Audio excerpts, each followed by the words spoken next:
the place where everybody knows your name. Laughter fills the air like a sweet refrain. Sit and share a story, but I drink or two. In this cozy bar, where dreams come true, where smiles and friends remain, and good times ease the pain. Here we go again.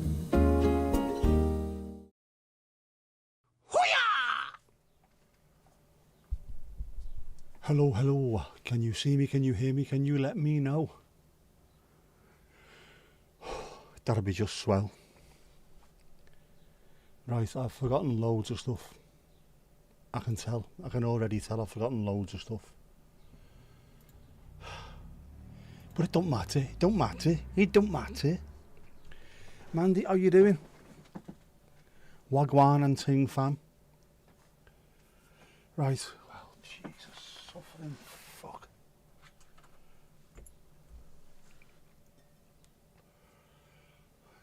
The hat, the famous hat. Oh. Yet another bottle opened with.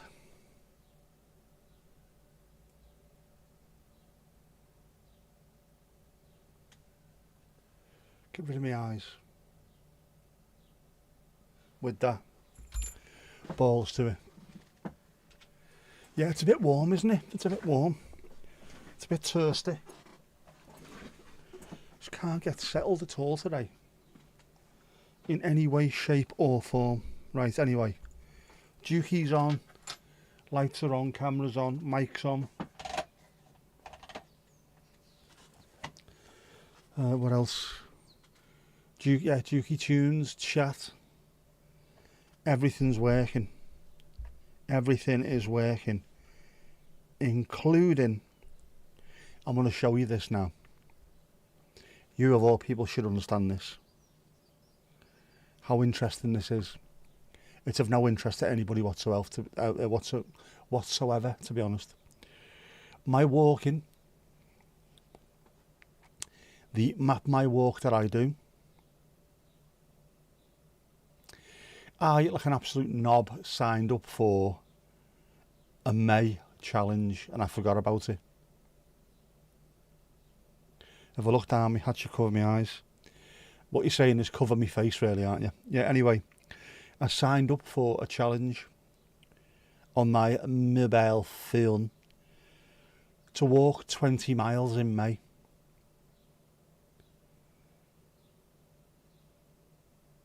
Which is stupid. I'm a bloody stroke victim. What am I doing signing up for stupid things like that? Anyway, we're almost halfway through May now, aren't we? And this is where I'm up to. 40% complete. I have walked for 2 hours and 55 minutes in total time. 924 calories burned, my baboon's arse. 13 workouts. I've been awarded my 1 and 5 milestones. I'm up to 8.1 miles out of the 20. Now, considering this is a challenge for everybody who does a bit of walking or is trying to get themselves a little bit healthier, to even be in with a chance of being close to hitting this at the end of the month for a survivor of a massive hemorrhagic stroke is ridiculous, but fair play to me, I think. Well said. Not bad considering. Unfortunately, I am looking at that now thinking I am going to have to start doing more walking because I want to hit that target. I think it's a good thing. I think I'm going to hit it and I'm not going to do anything stupid. It allows you up to 2 workouts per day. So in theory, I could do 2 Bart's head walks and that would end up being, I think that's 0.6 miles. So it'd end up being 1.2, 1.3 miles a day. And if I did that for the rest of the month, I'd hit it, I think. Alternatively, Do I go out and do a longer walk? I could do it. I could do laps, maybe 1.5. Maybe try a longer walk. I don't want to get too far away from home in case the dreaded fatigue kicks in. But I could do a wander. These Map My Walks are also only the walks that I map on my phone. So if I go to Tesco, it's not even counting that in. These are just literally start my workout and then off I go. So I've probably done way more than that in the month. But already 40% of it. If I hit 10 miles, which obviously I'm going to hit 10 miles, I'd be delighted with that. Just at the start of the month, if I heard the word 10 miles, I'd be delighted. 8.1 miles out of 20 means I am going to hit the 20. I'm going to make sure I do. How many laps at Tesco? See, that used to be, a lap of Tesco used to be loads of steps. Now it isn't. Today, me walking, it was a little bit clumpy, a little bit horsey, that when I put my foot down. When I thought about it and sort of, I don't know, slowed down slightly and was more methodical, it became, the locomotion was smoother and I became quicker as a result, which is weird, isn't it? The slower you walk, the faster you are. But it's true.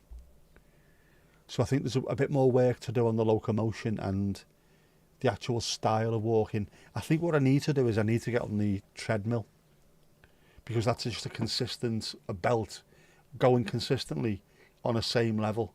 There's no paving stones, there's no rises, there's no drops, there's not dogs running after you, there's not bees chasing you.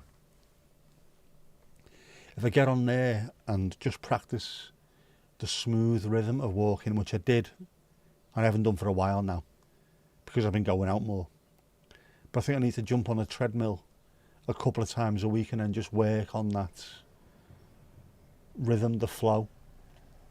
But I'm going to get there. I'm going to hit 20 miles this month, and then next month, if there's another one, I want to keep on doing that. And at the end of the year, who knows? Who knows? Could be anywhere. But I think it's nice. It's a nice little thing to have on your phone if you're trying to get into that kind of, I don't want to say challenges, but just a little bit of a G up. That's what it is, isn't it? It's a bit of a G up. Yeah, it's only the 14th of 31 days, so not even halfway. Yeah, so it's 8.1 miles. So hopefully if I do a little bit extra tomorrow, it still won't be 50% of the days gone. And I might even hit 50% of the challenge almost. I'd need to do 1.9 miles to hit 50%, which is 2 and a bit circuits. Could I do that?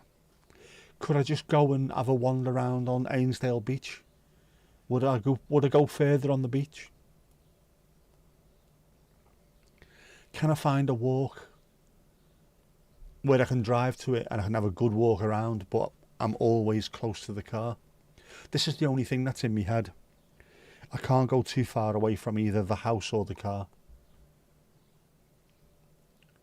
But yeah, the extra walking on Sunday, yes, but it only counts if I press map my walk on that walk. And if I do it on the way into the football and then sit down for 2 hours, it's going to stop and say, no, you've stopped exercising now. This is just literally when I press start.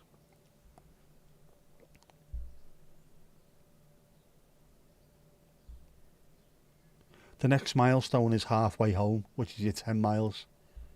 Boss, isn't it? View history. Oh, have I got history on this, have I? Me versus the year 2024. I did 12.12 kilometres out of a 1,024 because I wasn't using the app. Now I am. Now I am.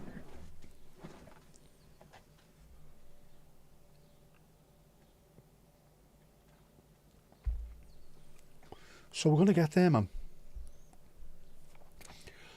But it is nice having that. Just nice having that little bit of a G up where if I'm thinking to myself, I can't be arsed, I'd rather just sit on the sofa and watch TV for a while. I don't. I actually think, nah, get up, go on. You can hit another target today. Go on, have another go.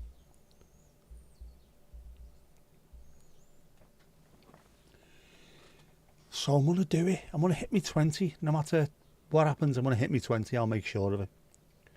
Even if I have to do laps. Just laps of the place. Cheers, cheers, cheers. Prost. Slanja. Zdrovia. All the other ones. You're on the wrong tablet, nothing's pinned.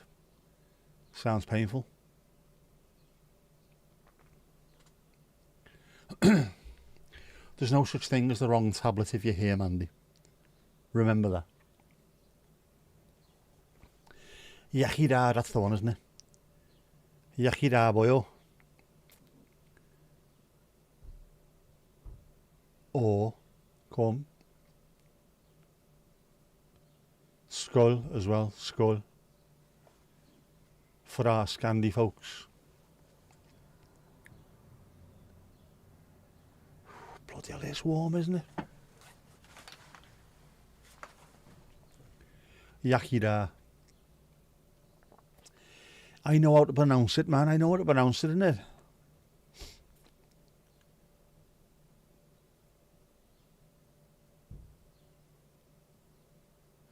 What was used to say, the phrase used to be when we were there. Yakida Bob Camry, Tuchteen Bob Sice. There you go. Demonetised for that one. Yeah, I know. I can say a few things in Welsh. Not much, but I can. On account of the fact that the primary school that I went to was Welsh speaking. Bizarrely.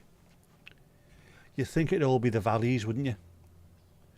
Yakida Bob Camry, Tuchteen Bob Sice, which is good luck to all Welshmen, sod off to all English or something, isn't it? If I remember rightly. All words, sort of words to those effects. Yeah. So it was a Welsh speaking school. You'd just think it's South Wales, they're keeping the language alive, but they're not. North Wales is the same. And quite rightly too, I'm very proud of the fact that it's a different language. You need more of that. Keep these things alive. Because if you don't, once they're gone, they're gone. Sice is in Saesneg, yeah. Sice.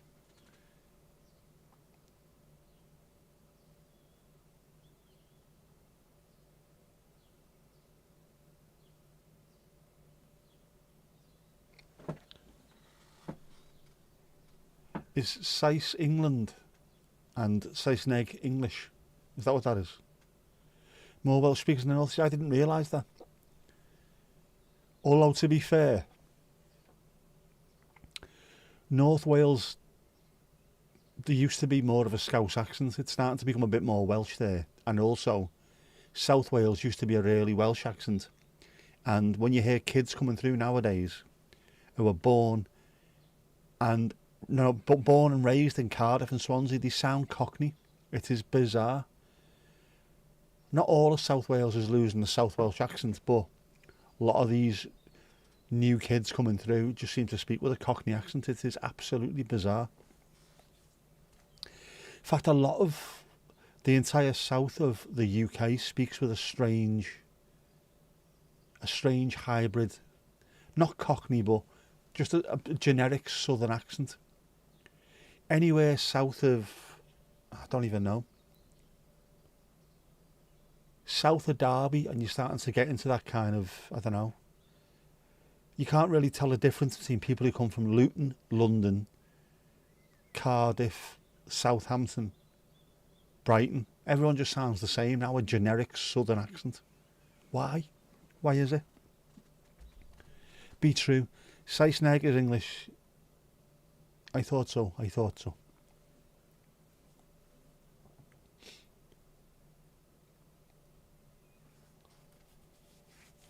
You see, I could have been talking this, couldn't I, if we'd have lived there? Instead, I was talking Dutch, which I am truly embarrassed about, losing the ability to speak bloody Dutch.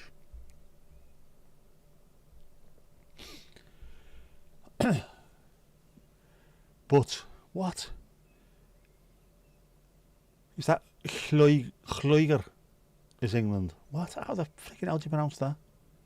Glui is that? Glui. Gluiger. Oh, fuck, I haven't got a clue. What a strange language. But then all languages are strange. Because people are strange. Oh no, it's Alabama song. I thought I saw it at the corner of my eye. The Doors. I thought people are strange. No, it's not. Wrong song. That would have been Boss, that wouldn't it? Bastard. Gluiger. Glui. Fair enough. Ali. Gluiger. A Gluiger. Which is a bit like a lion and a tiger stuck together, isn't it? How's things? Ali. Have you finished melting in the sun today?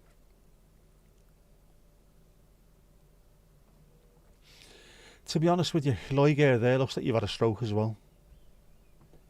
If you've seen any of the text messages that I sent when I was mid-stroke, who else in the fucking right mind as well sends text messages mid-stroke? I might not be able to come into work today. I think I'm having a stroke, but in some kind of weird other language. Waiting for non-nominalum. A what? For a non-nominalum. Well, the non-nominalum arrived and holy fuck, I wasn't going into work. You are happy days? Good.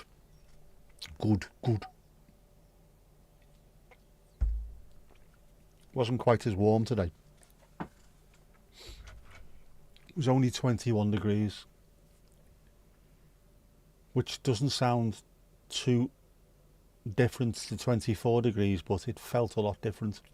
Just at 3 degrees. When will I see you again? Made all the difference. How you all doing? I'm doing fine. Tired and sore and stiff.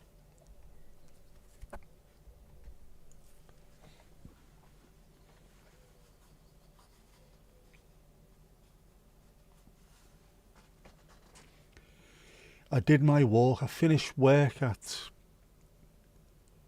just after 7 o'clock, I think it was. And then went for my walk. Got it out of the way just before I came back and had half a cup of tea. And I was actually a little bit late, wasn't I? I was about a minute late today. Because I was running around like a lunatic. But yeah, I can feel it. I've had the tremors all day and my legs have been sore. But that's because I'm putting the effort in, man. I'm putting the effort in. Yeah, thank Christ there's a breeze. I would be all fecked. Just be sound. You're tired from trying to stay awake, chatting with Nisi. One of the only problems that you have. If she was in New York or Maryland or Florida, anywhere on the West Coast, you'd be all right. It's only 5 hours. 8 hours, that's 3. It's 3 again, makes all the difference. The difference between being 5 hours behind and being 8 hours behind.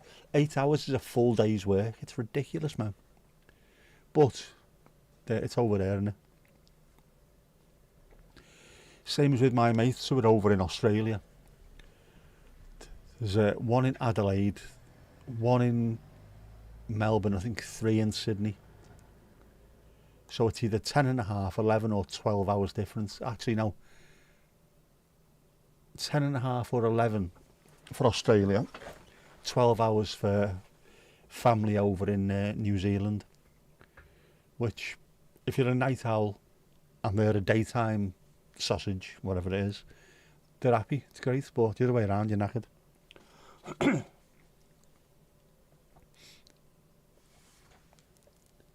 Time difference is a key later, it is. But you've got to get used to it. Helps being a night owl if you've got friends and family in the States.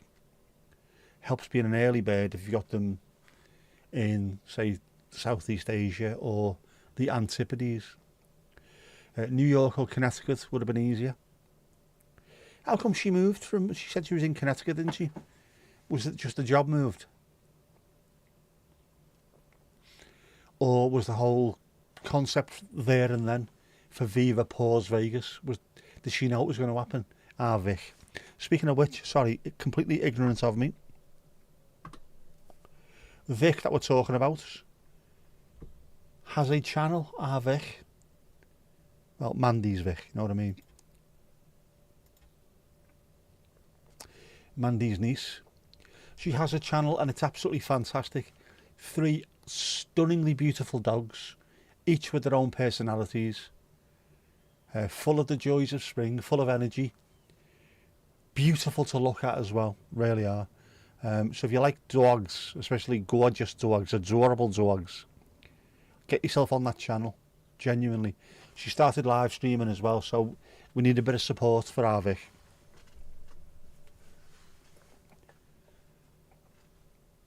The live streams are brilliant. Trust me, I know what I talk of. Right, so weather. East Coast was too cold. Is this a girl from the UK moaning about places being too fucking cold? Vic's flying it. Vic is flying it. She is. Both work-wise and tubage-wise. I can imagine the East Coast is too cold. Despite the fact that it's further south than we are, it's on the east coast of the States, so they miss out on the glorious Gulf Stream. We, on the other hand, we get the Gulf Stream. So we are, during the winters, probably around about 10, 15 degrees Celsius warmer than they are, just because of a current of warmish water in the ocean. It's mad, isn't it? Makes all the difference. I am a star. Thank you, Mandy. Oh, I've been a lot of help. I've mentioned this privately when me, you and Vic have been chatting as well. I had loads of help when I first started doing this from Dan and Kev especially. Tech advice, just general G'ing up, warning me not to give in, to have a go at doing it. And so without Dan and Kev, I wouldn't be here doing this.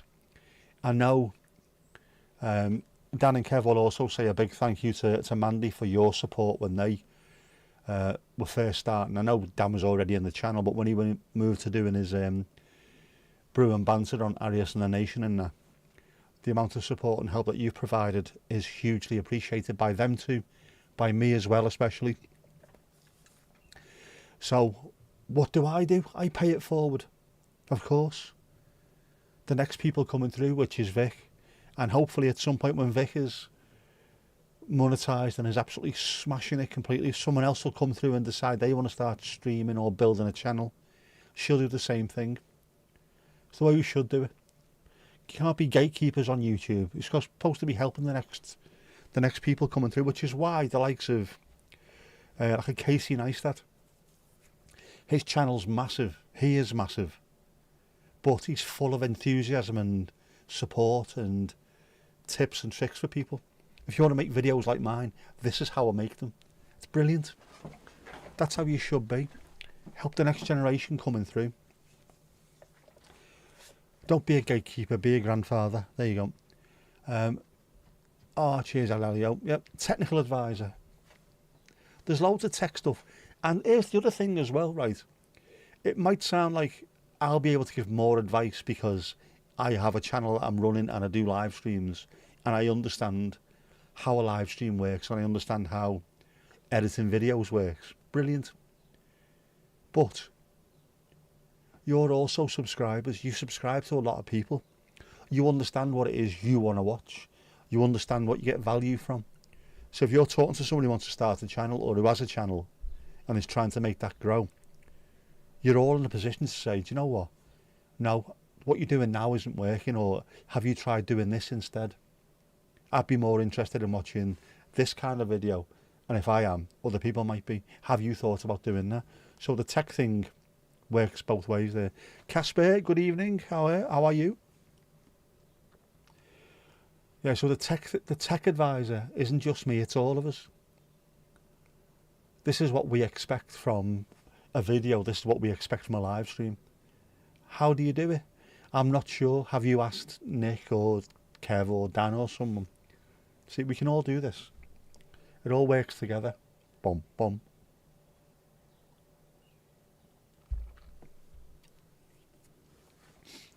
You don't know what buttons to press? You don't. I could show you what buttons to press. They're not a problem at all.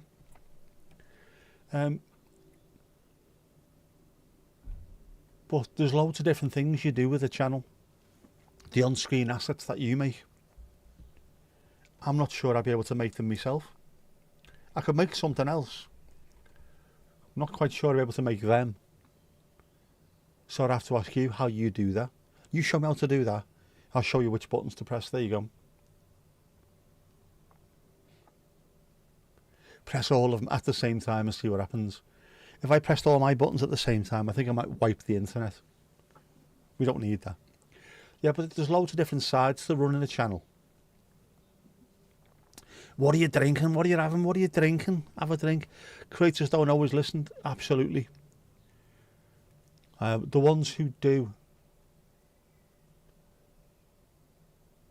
not just listen, the ones who look at, I hate analytics, I really do. It's too easy to get lost in the weeds, as they say, to concentrate on analytics. But you need to look at some of them. And if you don't listen to what your subscribers, I hate saying fans as well, that's what YouTube wants us to say, fans, I hate that. If you don't listen to what your subscribers either say or what the data is saying, you might stagnate or you might just go backwards. Those who really know how to listen and how to interpret the data are the ones who push forward. You can't always listen to everything people say, because if you did, you would have a channel where it's just you talking to a camera, sitting in an armchair, while at the same time there'd be bells and whistles going off, because everyone wants something different. But when you know your audience and you trust their tastes, that's when you start listening. Has it been a hot one in the UK today? Absolutely. Not as hot as it has been the last couple of days, but 21 degrees Celsius. It was 24 yesterday, at which the difference was astronomical. Even with the windows open, it was too hot. Today wasn't too bad though. It was controllable. In fact, someone on Blue Sky, there's a woman I follow on there who's a teacher in London, in that day of London. And her thing she put out earlier on was 21 degrees Celsius is the perfect temperature for the UK. It's warm enough where you can go and sit outside and have a chilled glass of Prosecco. It's warm enough where you can go to the beach. It's warm enough where you can wander around without melting into a pond. You know what I mean? So I think 21's a good, 21 today has been a really good temperature. You will have whatever Ali Alio chooses. A beer. Would you like a Baroni? We've got new beer. In fact, yeah, balls to you, we'll have a Baroni.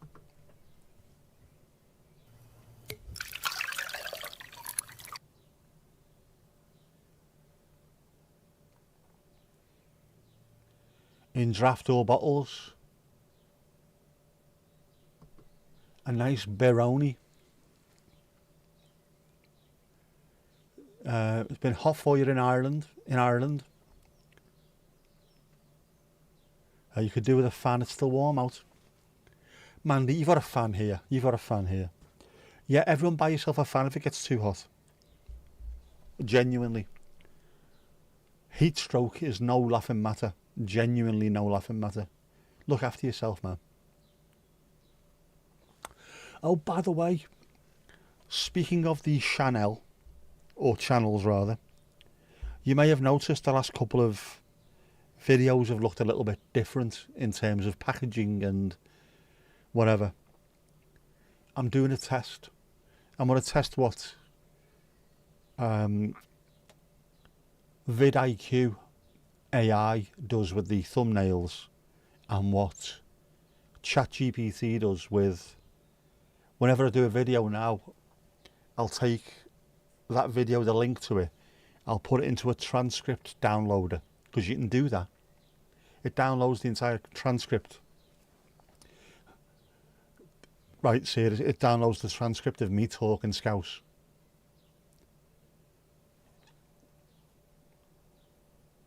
But then I put that into ChatGPT. Can you write an SEO optimized YouTube description for the following transcript?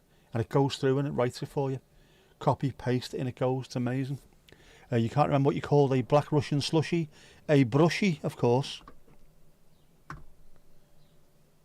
A brushy. Come on, man. How can you forget a brushy? With that, you definitely get a nazdrovya. Nazdrovya. Imagination, Balooey Sum. Fantastic tune. I love that tune. I haven't added that to my 80s playlist. What a knob. Remind me to do that later. And also a little bit of Aha on there as well, I think. How does an Irish person deal with that? Our Ali deals with it by wearing head to toe balaclavas and stuff, just to keep out of the sun. Obviously, yes. Down to 21, but it's already down to 12. Water is fine. No, we're not having water, we're having beer only, because it's fantastic. I like the beer only.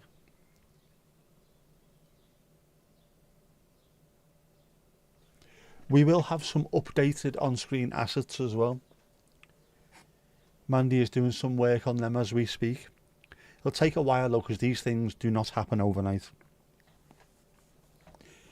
The amount of work that goes into just doing silly little on-screen things, they're not silly, they're not little. There's a shitload of work involved.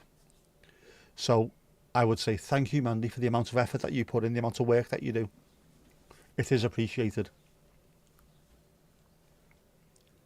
And I know how much effort goes into them. If it was as easy as just, I don't know, pasting a chat into something and saying you get on with it, we'd all be doing it, but it doesn't work that way. You actually have to physically make these things. Different to me posting transcript into ChatGPT and saying you get on with it. Copy, paste. But yeah, I've been doing that, so that's why them two look slightly different. Oh, where are they? Where are they, lad? Your videos. Yeah. That's why the top one and the third one down look slightly different. They are made with vidIQ's AI. I've put a couple of photos in there. I'm going to put a few more in there. I hate it, but I want to see if it works. And if it works, I'll carry on doing it. And if it doesn't, I'll go back to doing my own thing, because I prefer doing my own thing. But I need to test some stuff. You wear layers. You shouldn't wear layers when it's hot. It's the opposite. Layers trap in heat. Don't hold your breath. It'll get done. I know it will. I have every George Michael in you. Go away, fight. Everyone else in short sleeve tops and shorts, or all summer. Summer wear, sorry, yeah. Your t-shirt, light hoodie, light jacket, jeans, or tracksuit bottoms. What? Ali, oh. I know you're a ginger ninja, but come on, man. You can't be melting. Can't be doing that. I've been for me walk in me t-shirt and me Paddy McCourts as well. Has to be done. Otherwise you'll melt. We don't want you melting, do we? No. You'd rather melt than burn. No. Do neither. Light cotton. You can be long sleeved, but not layers, definitely not bloody jeans, man, come on. On the way back from Greece, people thought you'd just arrived, still milk white. Alabaster. Like England's rose, or does Wales have a rose?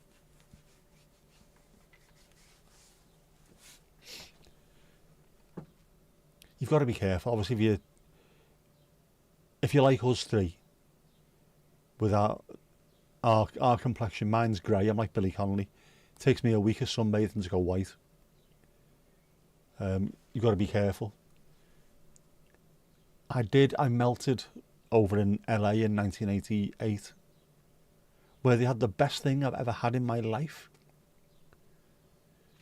Tops of my shoulders burned to a crisp.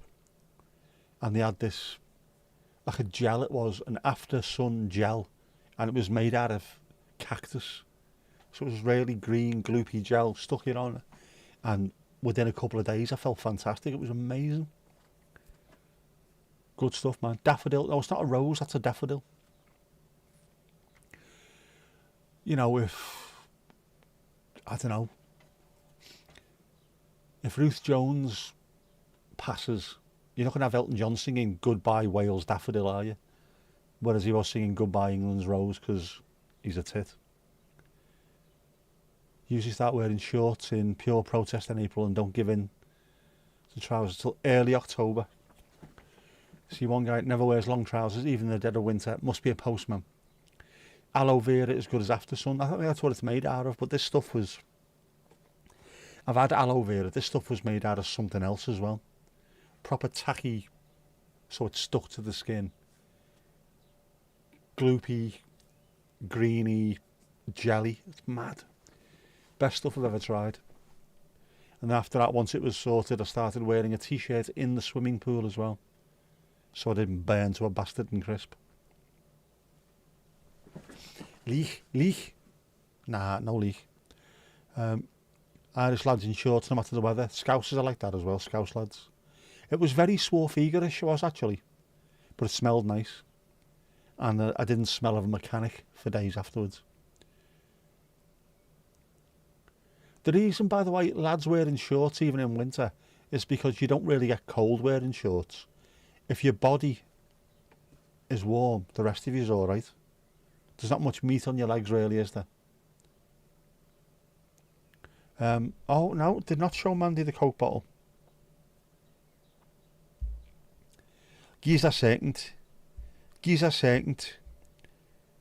Our Ali was found Coke bottle. For our Hannah, gonna look for Ruby and Jack later, see? Marvellous.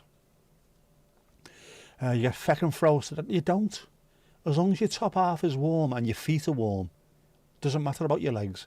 Which is why, without wanting to sound like some kind of middle-aged perv, seeing young girls every morning, seeing young girls going to school with bare legs, I'm cringing in the car. And it's only because my daughter's only just come out of school, sort of the last 3-4 years. I'm like, I said to her, do you not feel the weather? Yeah. Are you not allowed to wear trousers to school? No. Why not? Just, it knocks me sick. I mean, it's all right now, you see the lads wearing shorts, girls wearing skirts, quite happily. During the winter, when it's like -4, -5, why are they not wearing tights at least? But, just for a lad in general, as long as your feet have got to be warm, that's the thing. Your top have got to be warm, your feet have got to be warm. Your legs can be freezing, it doesn't matter, you'll be alright. True story. And also, if you get moving, like us, professional walkers do, you'll be alright. Vic will love us, she will.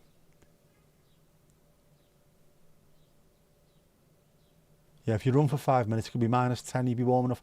I played football in the Netherlands in -15 degrees Celsius.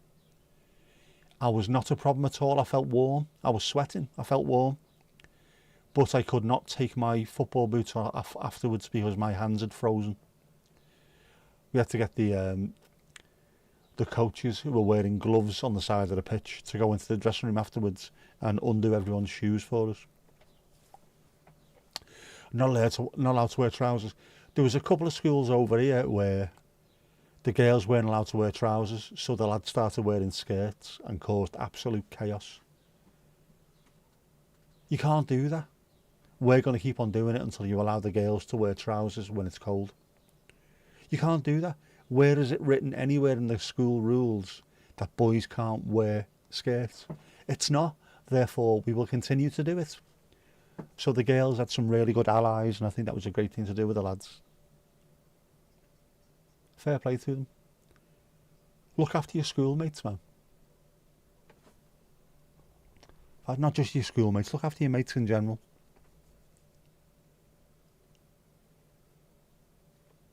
There was an option in some secondary schools to wear skirts or trousers.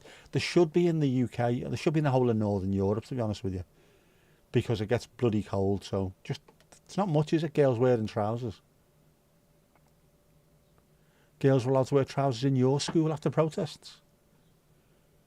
Were trousers invented when you were in school, Mandy? Aye. I shouldn't say that. She's round my age anyway, isn't she? Bastard. Why did I say that? Punched myself in the nads again, haven't I? Caspian slept with the window open again last night. Down to 3 degrees this morning. It was a little bit chilly. The frost has loosened its winter grip. Lovely stuff. It was nice this morning when I got up. I left the house at 7:30 this morning. It was sunny. It wasn't cold. It was fresh in a warm way, if you know what I mean. Where the air tasted fresh. I was wearing a hoodie, so I was all right. But by the time I got home, the hoodie needed to come off.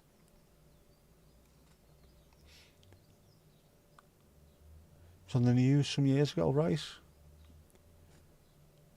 Primary school kids are allowed to wear shorts when it's warm, just out the top of the school. So it should be. You can't sleep with the window open. How do you survive? How have you made it to adulthood, Ali Alio?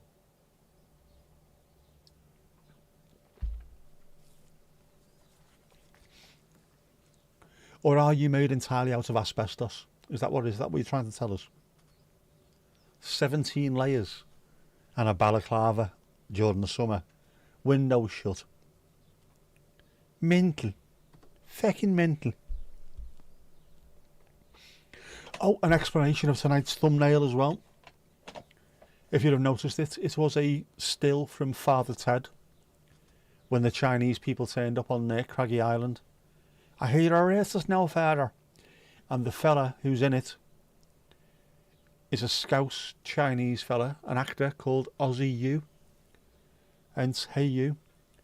I went to school with a girl called Audrey Yu. I always wondered if she was related to him or not. Never asked. What a stupid thing to do. Yeah, he's from Liverpool. Also a very good musician. He was in loads of bands in the Merseybeat era. Can't think of many bands that would have had a Chinese. It was a bass player. Top fella though. Top fella. You remove the duvet. Just use a sheet if it's too hot.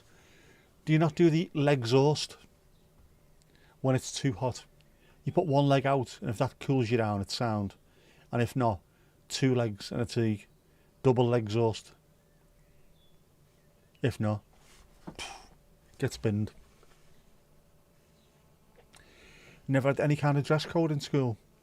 Is some kind of community feel. What it does as well, or what it's supposed to do, is to stop anyone getting bullied. They used to make school uniforms cheap and exactly the same as each other. So you wouldn't have people turning up wearing Versace jumpers and poor kids feeling really embarrassed about what they were wearing. Everyone wore the same. And then at some point, school uniforms became stupidly expensive, which is against what they should be there for. Whereas you had to put up 3 clips of Father Ted for Sheba. Ah, fucking hell, I forgot again. I still haven't laminated it. And I never rang up about something else I needed to ring up about earlier on. Bastard. That's where my head's been today. It's been absolutely west. Yourself and Donald confused her with your Ted references. I'm going mad, Ted. Got to have layers on your bed. You can't sleep if you don't have at least one layer over you, Mandy. Some people are like that.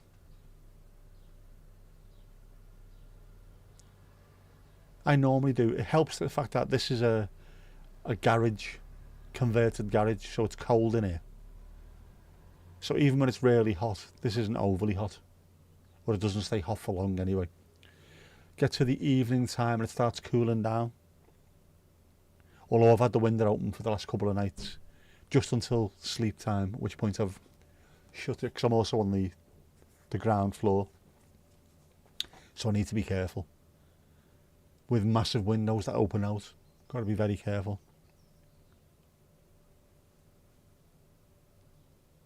Yeah, it is, isn't it? Poor Date's kids got bullied for that reason. That's what it was brought in to avoid. And then in later years, to avoid anyone who's got a few quid becoming like a fashion parade, or people out trying to outdo each other. You can't outdo each other, and it doesn't matter how rich your parents are if you're all wearing the same uniform. Know what I mean? Drones. What about drones? You're expecting a Frankie for that layer comment? Oops. Next. Sorry. I am so knackered. That's what it is. We have a handful of days a year where the night temperature doesn't drop below 20. You call them tropical nights, and you just starfish on the bed.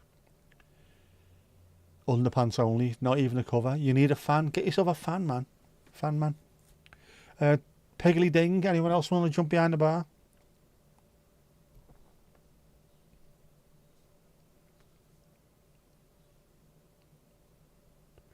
I haven't got round to doing that. I need to do that as well. Phone about drones. No. Oh, no. Phone drone. Drone phone. No.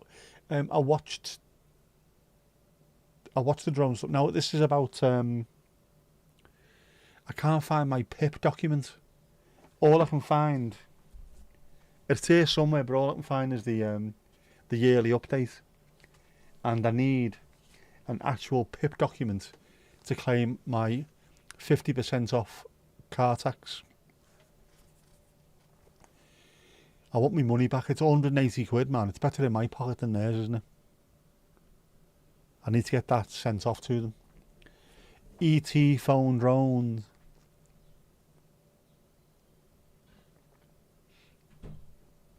Too hot to work.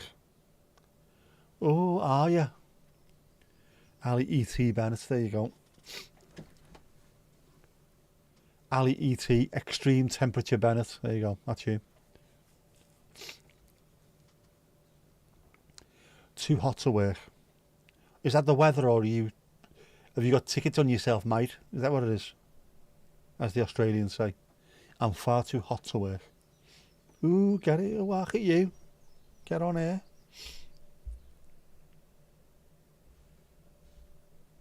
Oh, now you're talking. Look at the tune there, man.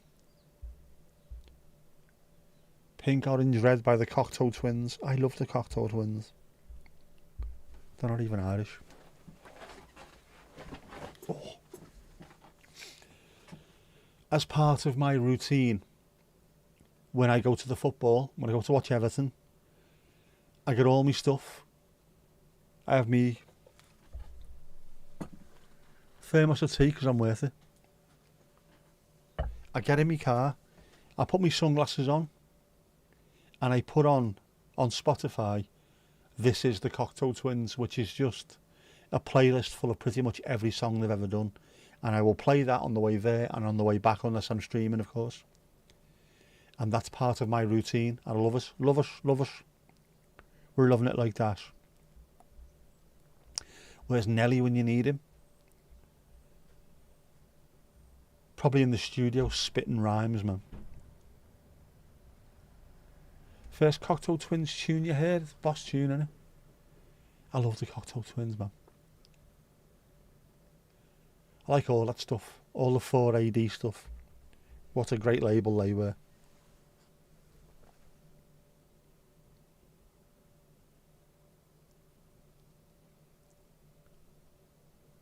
Sort of lunar lander soapbox with the driver dressed as ET in the Red Bull soapbox race.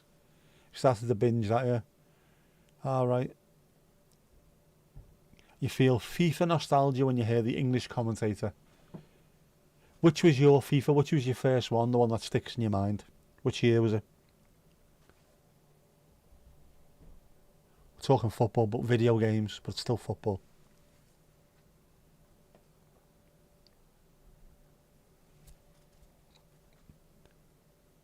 Goal!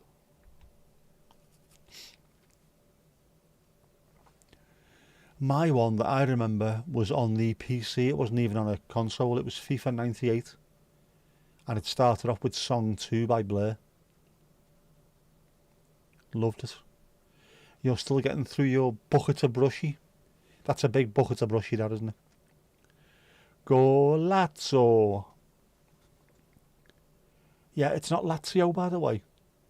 Everyone thought it was because Paul Gascoigne had gone to Lazio. It's Golazzo, which just means a really good goal. Still needs sounds on it. Does it need sounds, man? Just sounds. I will do that.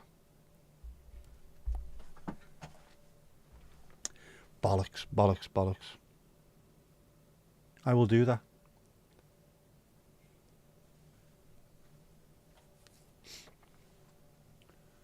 Ah, bollocks. Yeah, I'll do that. Remind me to do that. I will. It does. It takes about 30 seconds to do as well. And 29 seconds of that is rendering the little file. That's about it. I think it was the 98 or 99 on PC. The 98 had the one where you could play on like an indoors, like a basketball court with the different coloured pitches. I love that one. That was such a great game. Not added F1 yet. I need to work out what we're using it for, Mandy. It's got to link into something first to get it right in my head. Otherwise, I'll be pressing buttons and not have a clue why I'm doing it. Yeah, five-a-side indoor, not indoors, like in a basketball courty type thing. Loved it. Dun dun dun dun dun dun dun dun dun dun dun. Woohoo! I sneezed like that once. A proper woohoo, and then started singing song 2, and it fitted perfectly. Woohoo! For F1, obviously, yes. We don't do F1 streams though, Mandy. It's being used for something, isn't it?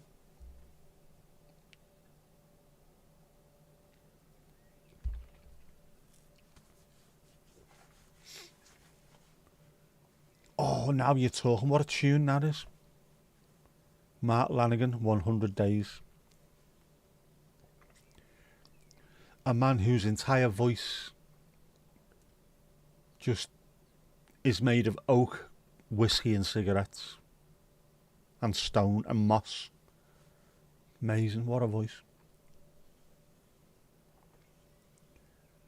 Played most with 2014 or 13. Oh, just when the PS3 got popular. I've still got my PS3. I'm not saying I'm gadget mad, but I've got a PS3 there, I've got a PS4 over there, I've got a PS5 in the front room. But then I've had every PlayStation, so I'm just a tech bitch, aren't I? And bizarrely, I got the PS2 before I got the PS1.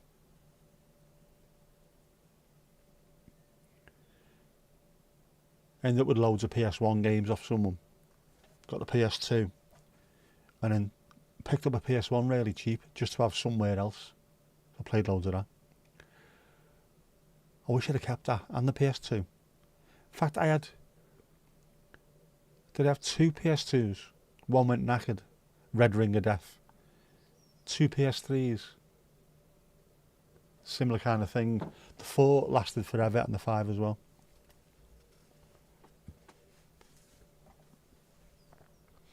Tom to tom tom tom. Can you hear us?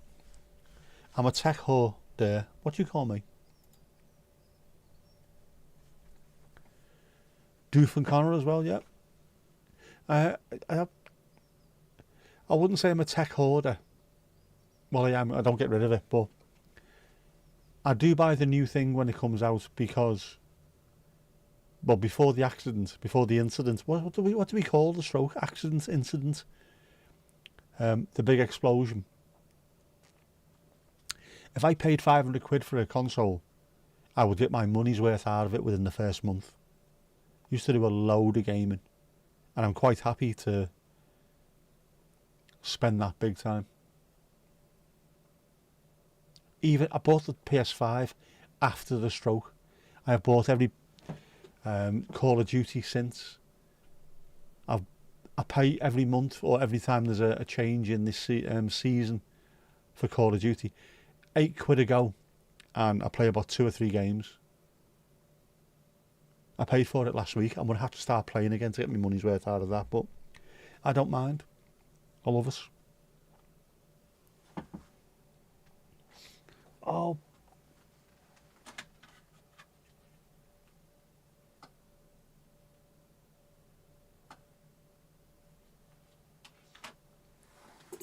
Bit zaag en de kuchbuch nu. It is. The kuchbuch nu. Best game time you remember was you and your mate played tons of PS1, Crash Bandicoot, GoldenEye on the N64. Probably the ultimate FPS, the first person shooter to end all first person shooters. The Don, the OG. Vic's at work. Doof and Connor talk F1. Oh, I didn't know the Red Ring of Death trick. Someone tried to talk me through it on Game Facts, and I just couldn't do it. So I went out and bought another one instead. The lighthouse is on. The Lord said, "Let there be light," and Nick pressed the button. Wasn't the Lord, it was the remote control.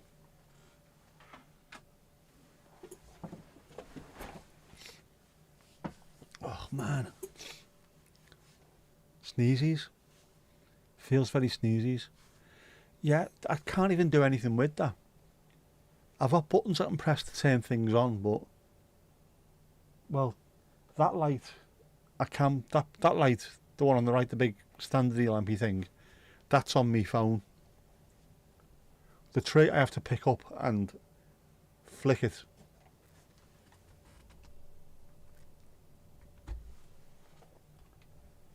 And that one's a remote. Why can't they make everything just an app? Because if they could, Stream Deck, you press a button and everything comes on. There is something that used to work called If This Then That, where you literally write a little macro for it. If I press this, what happens? Press this, then that will turn on. And then press this, and then that will turn off. Dead easy. And then he started charging loads of money for the infrastructure. Feck 'em.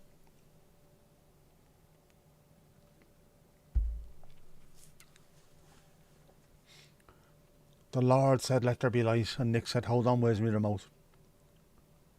That's actually from the Bible. Page 3 of the Bible. Need the eyes. Look into the eyes. 20, go to 10, yes. Run. Go sub.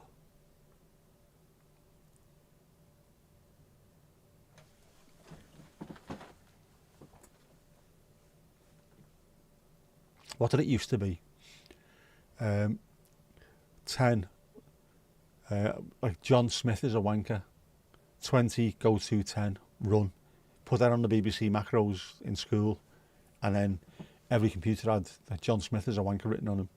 Or whoever it was. There was no one called John Smith I went to school with. But will you stop doing that with those computers? And everyone would do it. With even more filthy messages.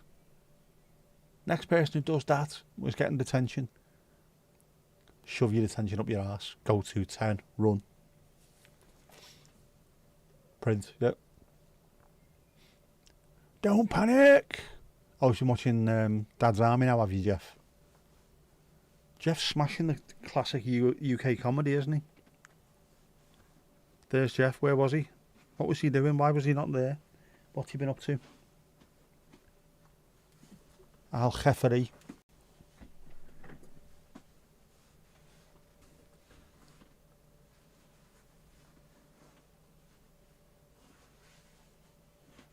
Bloody hell. My slippers back on my feet are hurting.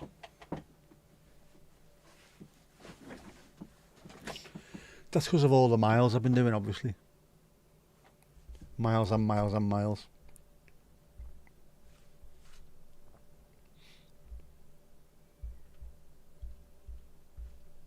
Was there only us two earlier on, Mandy? There was, wasn't there? I'm going to show this again because I'm proud of this. I do a thing on my phone called Map My Walk, which is where the BART head comes from. And it means I can compare day 1 to day 2 to day 90 and all that kind of stuff. I signed up for something at the start of May called Walk This May, which is a challenge to do 20 miles in May. And that's where I'm up to. We have 16 days remaining and 40% of the way there. 8.1 miles out of 20. So there is a chance I'm going to hit it. 20 miles in the month. Which would be grand. Something worth celebrating, methinks. Any book news? Still on book 4. Been busy helping Vic. You've been very, very busy helping Vic. Which Vic appreciates, we know that. And appreciates everybody's help. Whether it's Mandy with her moral support and lots of tech support as well. Me with some of my tech stuff. Ali, you sharing loads of stuff as well. It's brilliant. All the comments, the likes, the shares, everything. Lovely stuff. You're doing fantastic, all of you. What a community we have. You did do a fair bit of reading before that. You did. But whereas now you're doing a fair bit of creating, which is really nice. I need a stepper under the desk.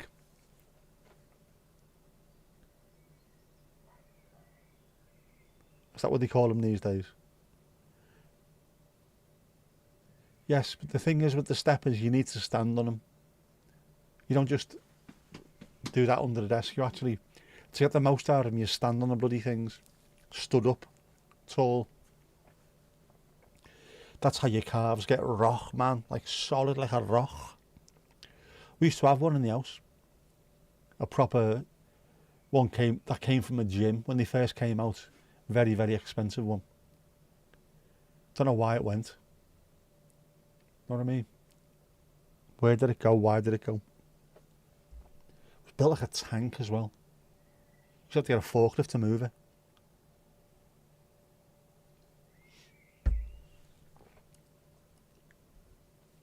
Eight miles is still 8 miles. Ask Eminem, he'll know all about that.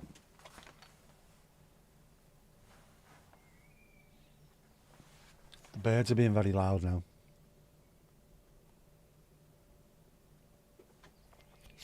Sitting, using and works your thighs.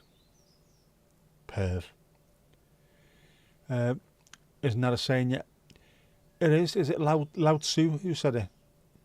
A journey of 1,000 miles starts with a single step. So it's Lao Tzu, isn't it? Very famous Chinese philosopher-y, writer-y type fella. And it's right. Genuinely. And sometimes that first step is the hardest one. Once you've done it, just, why was I worried about that first step? People are always like that. Putting off jobs, I can't do it. Put off the job, I can't do it. When you finally get round to it, it took me 2.5 minutes, it was piss easy. And yet I've stressed about it for a month. Just fucking do it, man. JFDI.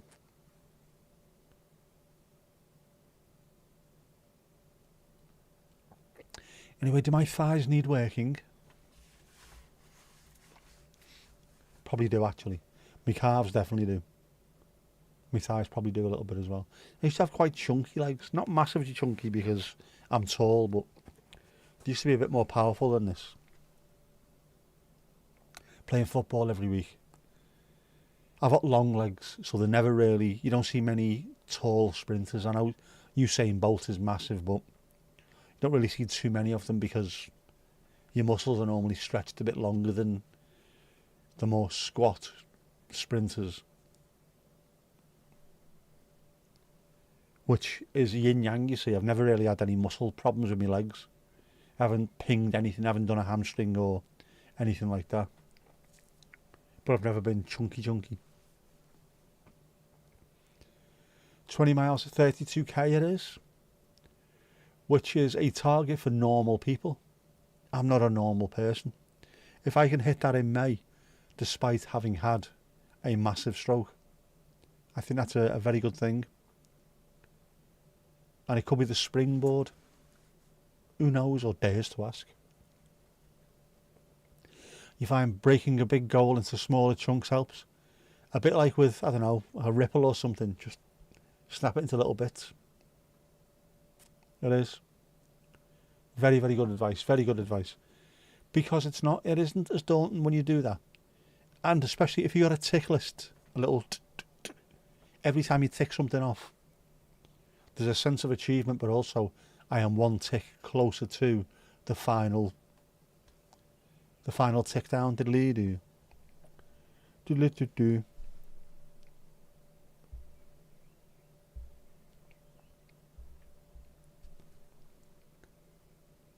Forget 20 miles, it's 1k per day. Well, yeah, 32k, 31 days in a month, most months. 30, 31 for most months. So 32k literally is around 1k per day. Just a little bit extra on a couple of other days. That's not undoable. In fact, what's the actual walk that I do? Let's have a look at my walkout. Let's have a look at what you could have won. 0.62 miles. Is that?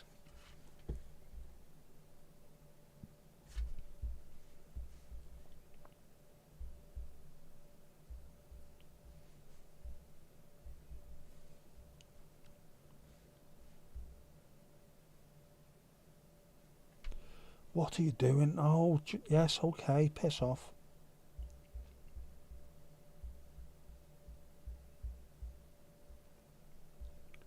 No.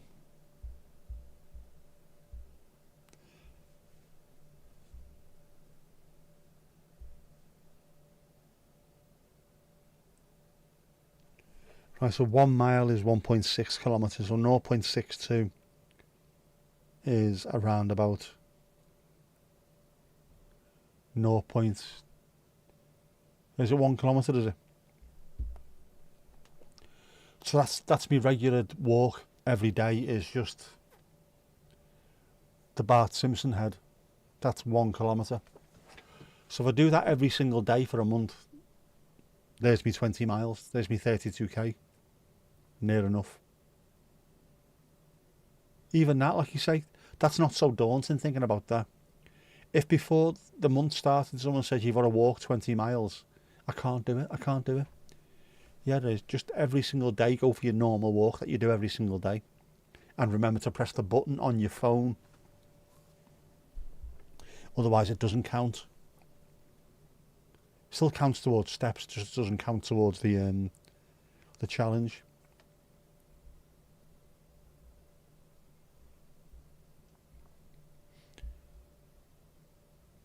Add the mouth in. Sorted. Oh, you mean on the Bart Simpson head? Yes, it will. One of these, yeah, I will do it on one of these days, and we'll have a look and we'll see how much difference that makes. Just walking a little bit further up there and back, obviously. In fact, if I walk up on the northern side and walk back on the south, it might look like his mouth's open. Ooh, muy interesante, signore. Jess's driving lessons are going well. She's got another one on Sunday, I think. If it's all going well, hopefully fairly soon she can go in for a test. Which would be nice. Although I am going to miss, she'll end up driving herself to work of a morning, and I will miss that daily pain in the arse in the seat next to me, but she's got to have her own little bit of independence. Ah, I will miss her.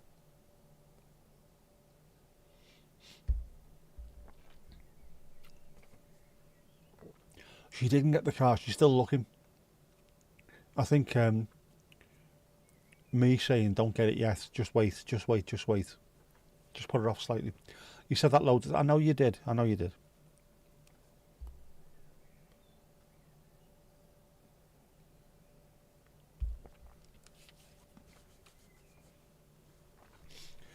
How many practical driving hours? Theoretical classes? Your theoretical, you have to do a test.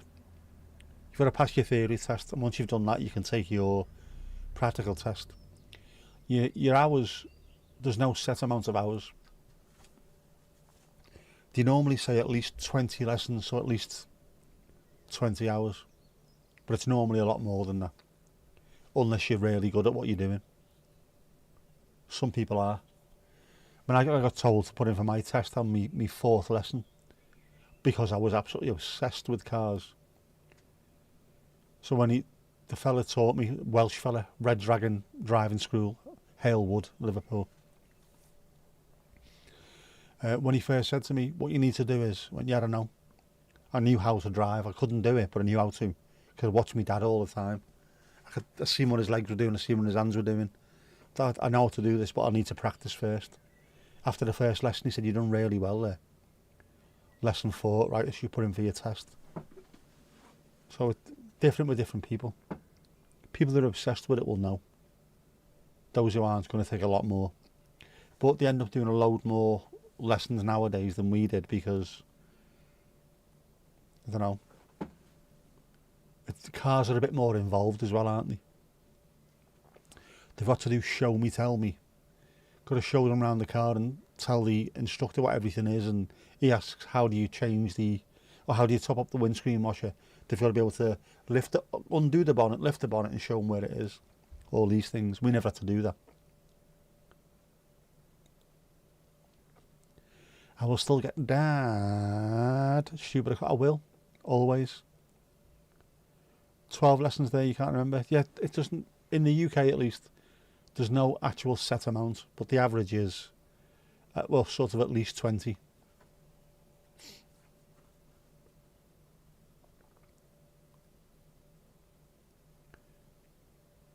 Google it just a little bit. I want to see you Google it just a little bit. I said groove. Yeah. No. Yeah, no set amount. Once you're safe, you're safe. And then if you can take your test, there's nothing to stop you in theory taking your test without taking a driving lesson. If you've been driving like on your mum and dad's farm or something, never had an actual lesson, there's nothing to stop you doing it. And if you're good enough, you'll pass. But if you're not allowed to drive.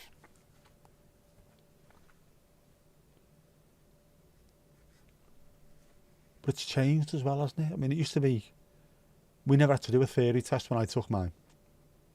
It was just after you've done your practical, the instructor, so the examiner, what's this sign, what's that sign, what's that sign? You do that for about 5 minutes.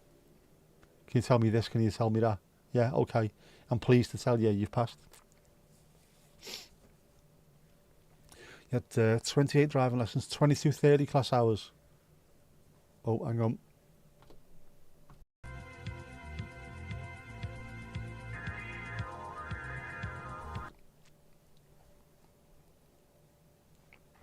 I forgot something else today as well. Antihistamines. I haven't got any. Bastard. 4 hours obstacle and wet track and 4 hours general driving. Plus the 30 and the 9-hour CPR course. That's minimum what? That's insane. Gesundheit. Donkey Sean. Bless you. Oh.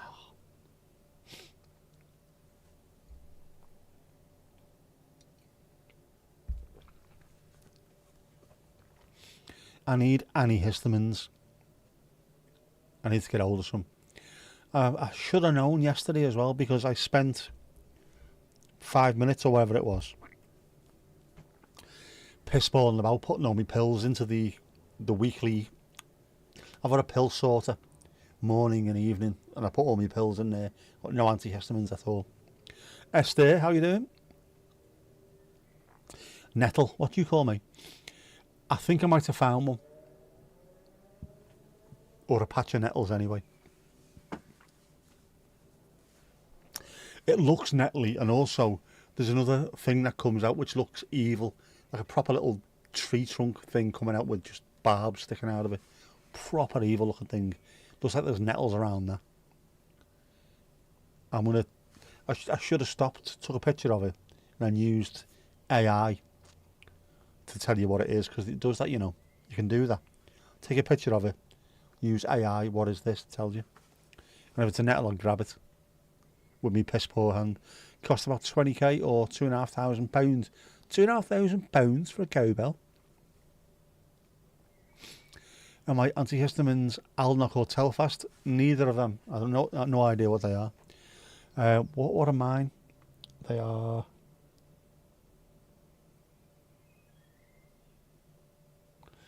fexofenadine hydrochloride. That's the whatever that is. Claritin, or it's not one of those, but it's one from the doctor. So I need to go and get other ones, or at least have the cheap ones from Tesco in the house just in case I forget. Leave them somewhere. I did that for a while. Went to Sea Lions, I think it was, and got a year's worth for a £5.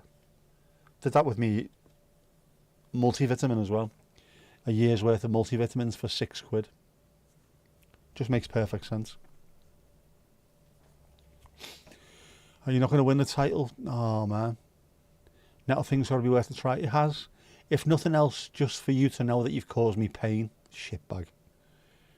I don't even think it's a thing. I think you're making up things to try and hurt me. Just watch him, the big dickhead. He's going to try this now. You and someone else will be sat there giggling to yourselves. What happened? We made him grab a nettle. With your muttly laugh. Evil. Evil. What you having to drink? Esther, or you haven't? You're going to say it can't hurt, but it probably will. But, if it's in my bad hand, which has got altered sensation, this is the thing, you see. Some days that is numb, other days it's hypersensitive. What day do I catch you on? If it's numb, do I not feel it but I get the benefit from it? And if it's hypersensitive, do I lie on the floor crying? Know what I mean? Guy, sounds like Gary, doesn't it? Guy, the Dane scored for you, know. You sent a picture of the lessons needed. Say what? Right.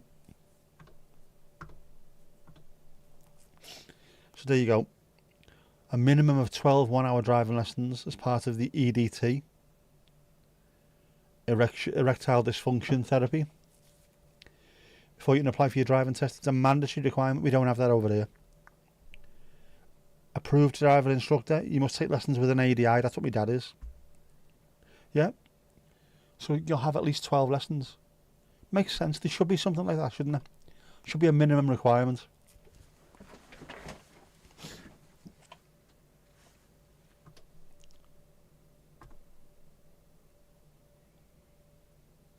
Google it just a little bit. Want to see? Oh, it's the second time we've done that. A lot of kippers red to drown your sorrows. There you go.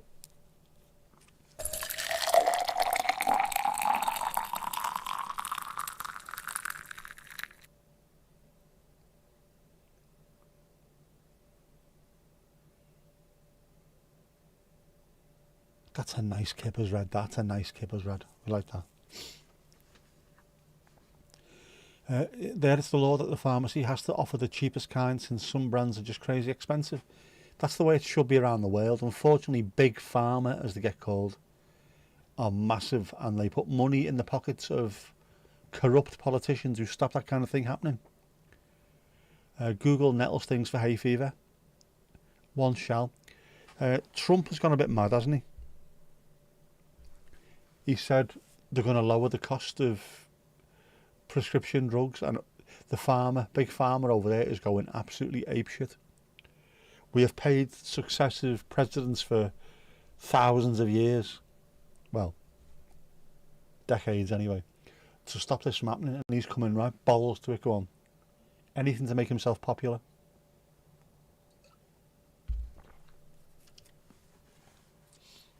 Apart from being normal, obviously. He's from the mainland, which the best of you are.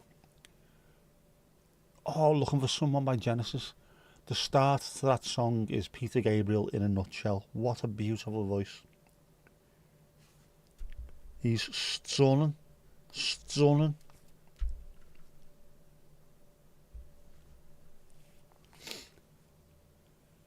Adam, how you doing?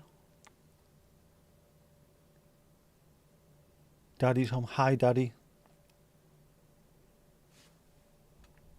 That's going a little bit internety, that, isn't it? Insulin EpiPens cost maybe $10, but cost over $300 in the US, which is criminal. It is, because people are struggling. People are dying as a result, because the pharmaceutical companies just, enough is not enough. Never is. Shower of bastards.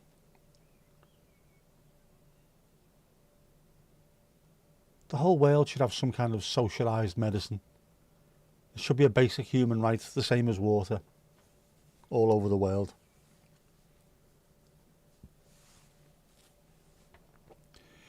YouTube channel is growing again. Your new titles and thumbnails appear to be working. Happy days, good stuff. Hang on a second, hang on. I think. No, is it just gone? I think it's just gone. It'll be back in a second now. Be prepared, I'm having another sneeze in a minute. Oh, good stuff, mate. So, give it a few more days, or a week or so, isn't it? Probably to catch up, what have you, and then you'll be there, man, you'll be there. And once you're there, you're there. So much left to do, you'll get there, man. I've been testing mine as well. I've been using some vidIQ AI malarkey to try and see what happens. Just as a test. Because if it's not of any use whatsoever and there's no difference, then balls to them. I'm going back to doing what I used to do. Have I Googled it yet? Mandy, hang on.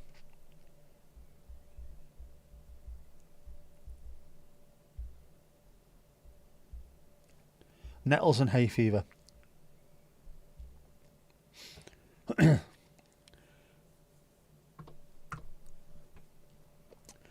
Nettles, particularly stinging nettles, are traditionally used to help alleviate hay fever symptoms.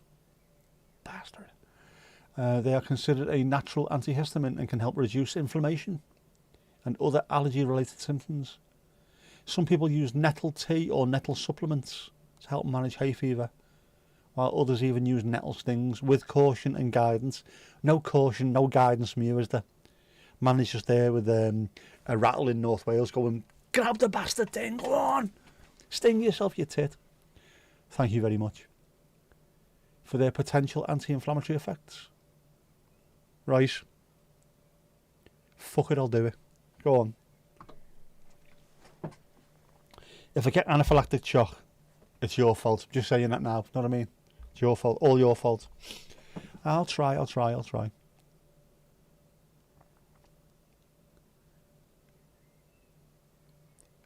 People need empathetic people in charge instead of demented so-called billionaires. That's the problem. There's no empathy when money gets involved. When you see the zeros behind your bank balance, it's really, really difficult. The world needs a reset when it comes to stuff like that. There shouldn't be billionaires and trillionaires. Nobody needs that much money. Nobody can spend that much money. You shouldn't have individuals who've got more money than entire countries. That's just insane. Nettle tea against acne, it clears the blood. Again, inflammation, isn't it? Acne. It's inflamed. So it must be working, yeah. Fair play. Can you buy nettle tea? Nettle tea, sorry Ali. Everyone, don't be calling it tea. We know it's nettle tea. What's nettle tea? Tea made out of feckin' nettles. Feckin' nettle tea. Which sounds like a place in North Wales, doesn't it? From feckin' nettle tea. Stuff Big Pharma, grab a nettle. There's the new merch. There you go, right there. We'll make a video of it and we'll sell 1 billion t-shirts for £1 each, which will make me, after tax, about 20 quid. I had a Viking week in school once where you got to eat nettle soup. Once fell into a bush of nettles and that was about as fun as the soup. Viking week also sounds like a euphemism, doesn't it? What's up with there? Oh, it's fucking Viking week, you know what I mean? Just me.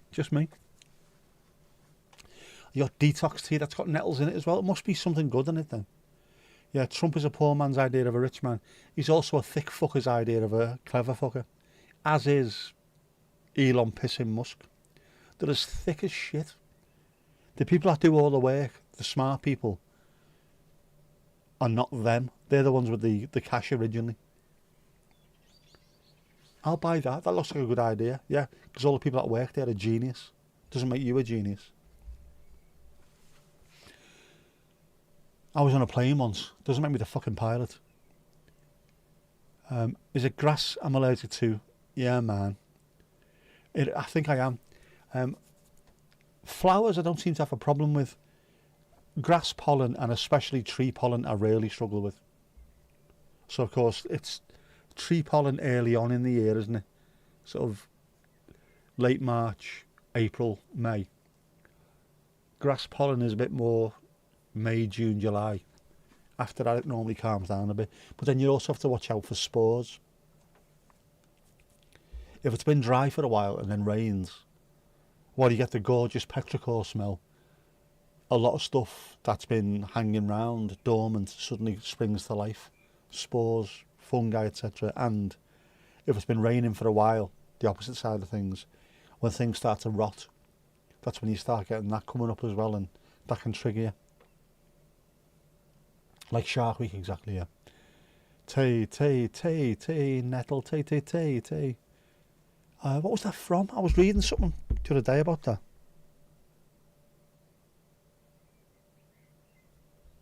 That's going to annoy me, that. That tay came from another song. Oh, it's going to come to me now. Oh, but I can't think, but I'll let you know what it is in a minute. Tesco sell nettle and fennel tea bags, so they'll taste very aniseedy.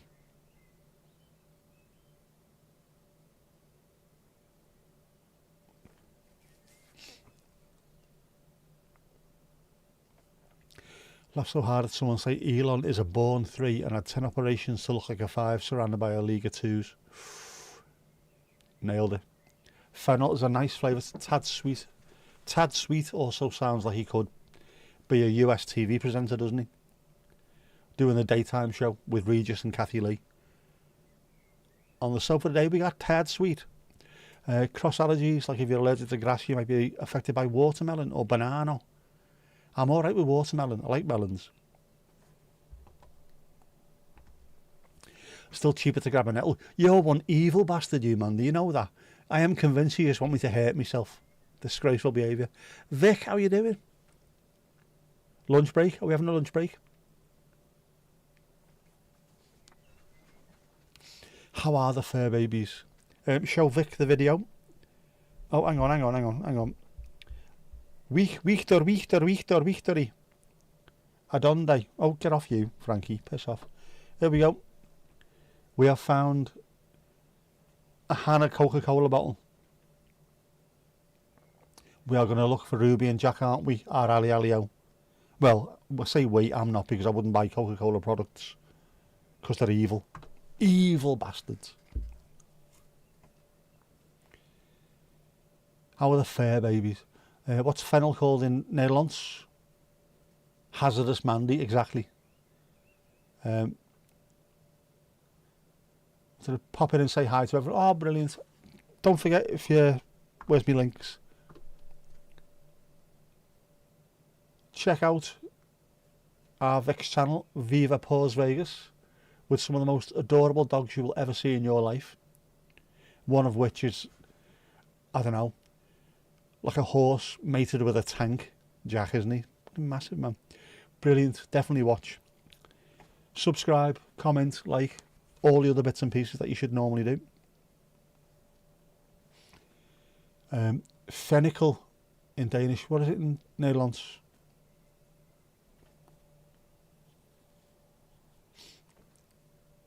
Fenkel. Getting annoyed having to work because you want to do YouTube. Ooh. It is addictive after a while, isn't it? Dogs all say hi. It's a very hot afternoon. A good afternoon to be in the pool. Never mind work. Jump in the pool. Sod them. Tell them Nick said it was alright to take the day off. They won't know me anyway, will they? Doesn't matter. Don't matter. Don't matter. Yeah, on my video today, I did apologise, didn't I? For saying how warm it was yesterday. 24 degrees Celsius. There's people in Vegas or all around the world. What, 24? That's a cold day, that. It is the same. It is. Fenkel. How hot are we talking? Where are we? Are we over 100 today? Yeah, the video of Jack landing on Hannah in the pool is brilliant. He is an absolute tank, Jack, man. Look at him. He's fucking huge. And typical boy. Boy dogs. They're as thick as shit. But in a really good way. You having a good day? Oh, yeah. Why? Ball. Just typical lad. I'm like that. Someone give me a football, I'll be happy all day long. Same thing. Just chase. Okay. Woof, woof, woof. Off I'd go. Licorice. Zoethout in Dutch, and the candy called drop. Zoute drop. Zoete drop.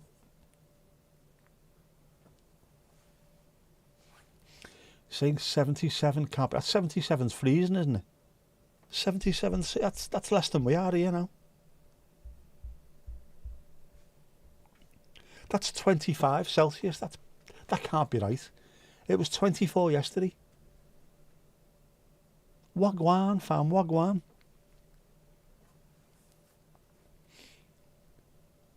Dogs say hi back. Ah, lakrids in Danish, which is almost licorice. See, they're all connected.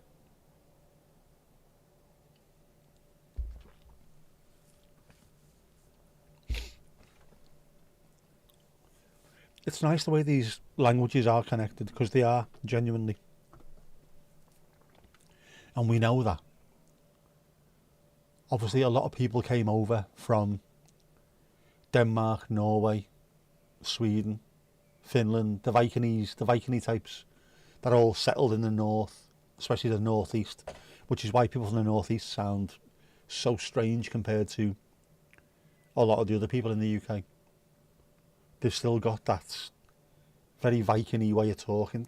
Scotland has as well. If you go to a certain islands off the top of Scotland, they don't actually sound remotely British.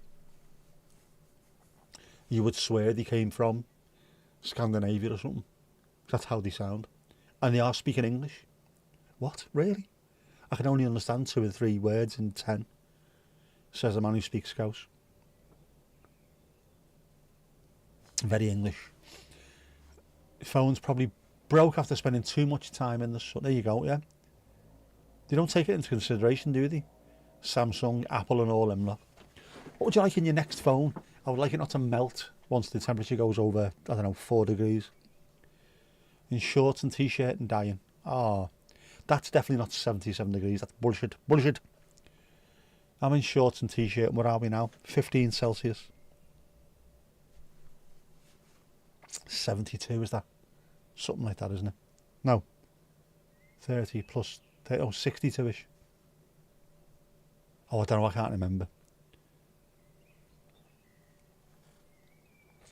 The licorice plant is called Laxgridsrod. What that? You can't put KDSR all in one thing there. That's Vic, you're melting.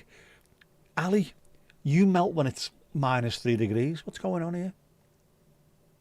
Yeah, the barn.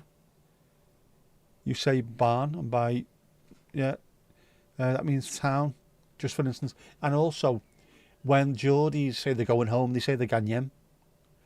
Just ganyem. Esther, it's coming up. It's going up, it's going up, it's going up, it's going up, it's going up, it's there. It's there. It's there. Level 22, which is no base yet. Yeah, I'm Ganyem. How are you, man? I'm Ganyem. We got a kebab first, though. Canny bit onions. Have you got a breeze over there? Any air? I've got to be careful saying that. I turn it to sailor, don't I? Have you got any air over here? Over there? Yeah, a little breeze. The only real solution is pool time. Definitely. I find that. Go to Liverpool, you'll cool down. Oh, you mean swimming pool? Some things are similar, some are totally different. Which just shows you that the influence on a language isn't just from one place. Because it's literally, most of it is from there, but someone came from over there, and now this weird language is thrown into the middle of it as well. UK is brilliant for it. As I say, North East and Scotland, lots of Viking influences. South Coast, lots of French influences in the towns, the place names, the language there. Lots of Celtic in, obviously, Wales, Ireland, Scotland, the West Coast comes over to us, like Liverpool, Manchester. The westy side of Midlands. Just it all mixes together, man. Which is why we have the language of Shakespeare, because there's so many influences. Yem means home. Yeah, Ganyem. That's what they say in Newcastle. Going home. Ganyem, man. How are you, man? Let's Ganyem. One of the ex-directors of Google on Wes Roth's podcast admitting the don't know how AI works, which is one, because it doesn't work a lot of the time. If you look at put any Google search in, the first few things you get are AI, and the problem with that is it just searches for a question and an answer. It doesn't search for a question and a correct answer to that question. So if someone says, what's 2 plus 2, and someone puts the answer 6, it'll just look through and say, well, someone's answered it 6. Yeah, have a look, it might be 6. It's bollocks, you don't need that. It does work really well though, AI. Genuinely does. But not for what they're trying to use it for at the moment. It's very good for us lot, us creative types, who can make it do things for us, speed things up. There was a really good video yesterday. Ed, I can't remember his surname now. The YouTuber, very famous YouTuber, so good, the English one, so good that I can't remember his surname. He was going on about AI, the best way to use it. And he gave you examples on how to use it. It was brilliant. He got one part of AI to come up with an idea for something. Got a second part of AI to build the idea. And then let it all work it out itself. Like building spreadsheets. What would I need to do to make a spreadsheet to do this? And it told him what to do. Copy, paste, put it into another one. Can you make me a spreadsheet using this? Yeah. Just go through. A couple of things needed changing, but then hours and hours of work has been sorted for you. That's how you should be doing it. Not just leaving Google searches. And apparently there was, this might be true or it might not be true, Google aren't asking the slightest, are they? Because people are spending more time on their landing pages with more adverts because they're not getting the answers that they want. So if you were given the answer straight away, click, thank you, bye, you're gone. Now you're having to search for 4 or 5 hours to get an answer. Adverts everywhere. It's making them a bloody fortune. Where's Dice is home, yep. Completely different.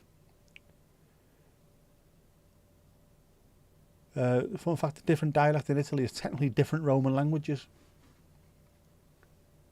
Turlic. You forgot the celebrations, Mandy. Frisian is very similar to English, which is why we get the cows, don't we? Frisian cows. There must be something between the two countries. We must have been there and back all the time. Otherwise, we wouldn't have had the coos. They're waiting black coos. Milk cows, you know what I mean, don't you?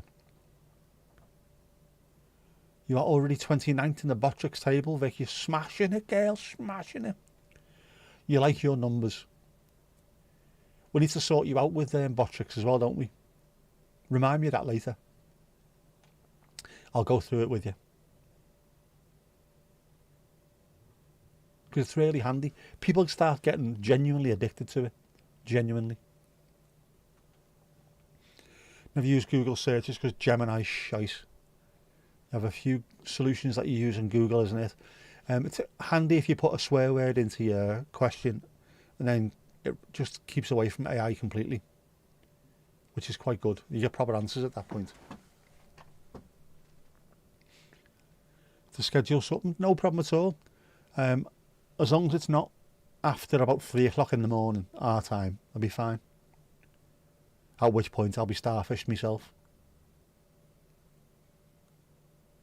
Smashing Botrix's back doors in, lad, absolutely. It's a good thing to have, genuinely, because people, as much as they say they're not interested, or it's only just, it's numbers, that's all it is. You can see them starting to get more and more wound up and messaging more. And of course, the more messages you get in the chat, the more engagement, the more YouTube pushes it. So especially if someone's doing a portrait live, if they are, put as many conversation-y stuff in there as possible. That way you get loads of eyes on you. Genuinely, the pre-football streams are brilliant for doing that.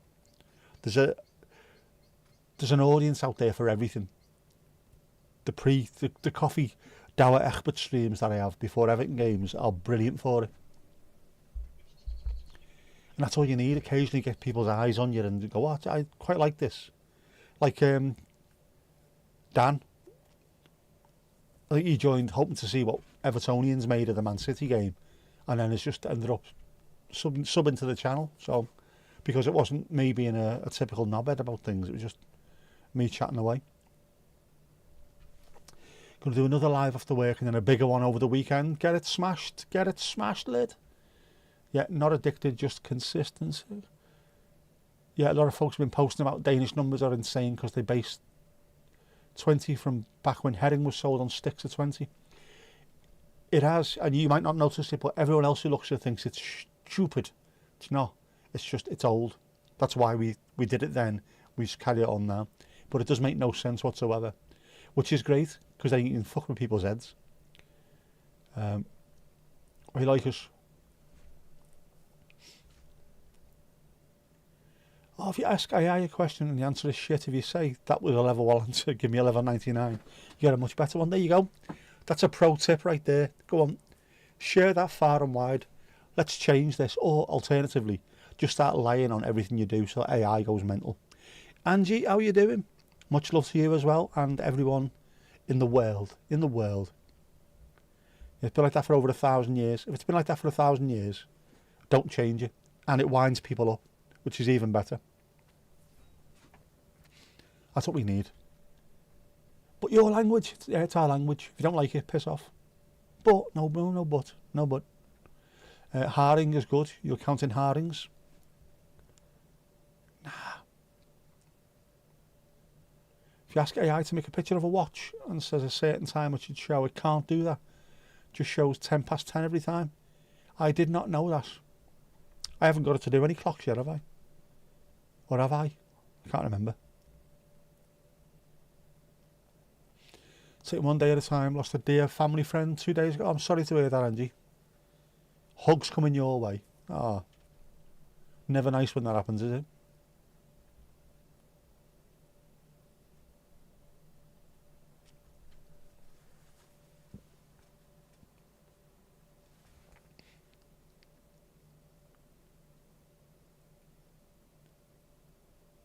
The numbers make perfect sense. Numbers never make sense, not to me anyway. There's not enough of them coming in, unfortunately. That's what the problem is. Never enough coming in. It seems that you go to more funerals than you do weddings. I know what you mean. This is it's part of aging, unfortunately, isn't it? As soon as anyone that you haven't seen for a while rings you, oh shit, who is it? Who's gone now? Oh, just ringing about. Yeah, go on, who is it? I'll get me suit into the cleaners. It's horrible. Part of life, unfortunately, isn't it?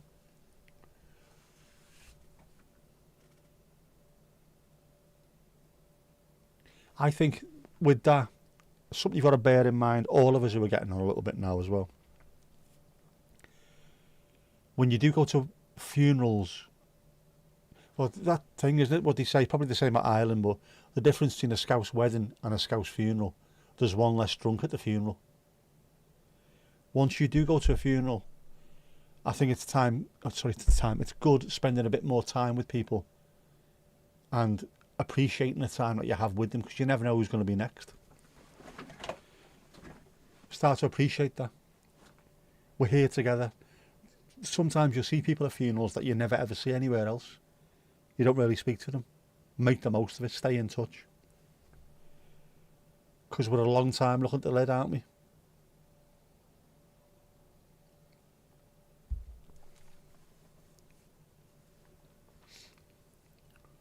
Yeah, more and more. Try and make the most of them, I think. Try and remember some good things about the person who's no longer with you as well. One thing I always find quite life affirming, if you can have life affirming things at a funeral, is the stories that get told. Like my granddad's funeral, we pissed ourselves laughing, just constantly laughing, because we were all telling stories about some of the stuff he was getting up to. He had Alzheimer's, and then some of the... Oh, sorry, Vic. It's going up, it's going up, it's going up, it's going up, it's going up, it's there. It's there, level 4. Yeah, some of the Alzheimer's stories were just hilarious. So instead of feeling all sad and horrible about it, and thinking what a terrible thing to take him away with, we had a laugh. And it felt more natural to laugh about it, to celebrate him. We had time. Not many kids these days actually get to spend too much time with grandparents in general. I was lucky. I got to spend time with all 4. Lots of time with all 4 of my grandparents. Quality time, quality. Dogs are sending puppy cuddles. Casper, your uncle's coming from home from Sweden tomorrow to go to a school reunion. They now do it every year because they've lost 7 schoolmates at this point. He graduated in 66. Bloody hell, man. That's a good reason as well to get back together every single year. Not every 10 years, not every 5 years. Come back every year. Stay in touch with people. Yeah, Vic is Mandy's niece, Viva Paws Vegas. Vic has got 3 dogs and is new to YouTube. 3 adorable dogs. The dogs are absolutely incredibly gorgeous. Wonderful, wonderful, wonderful dogs.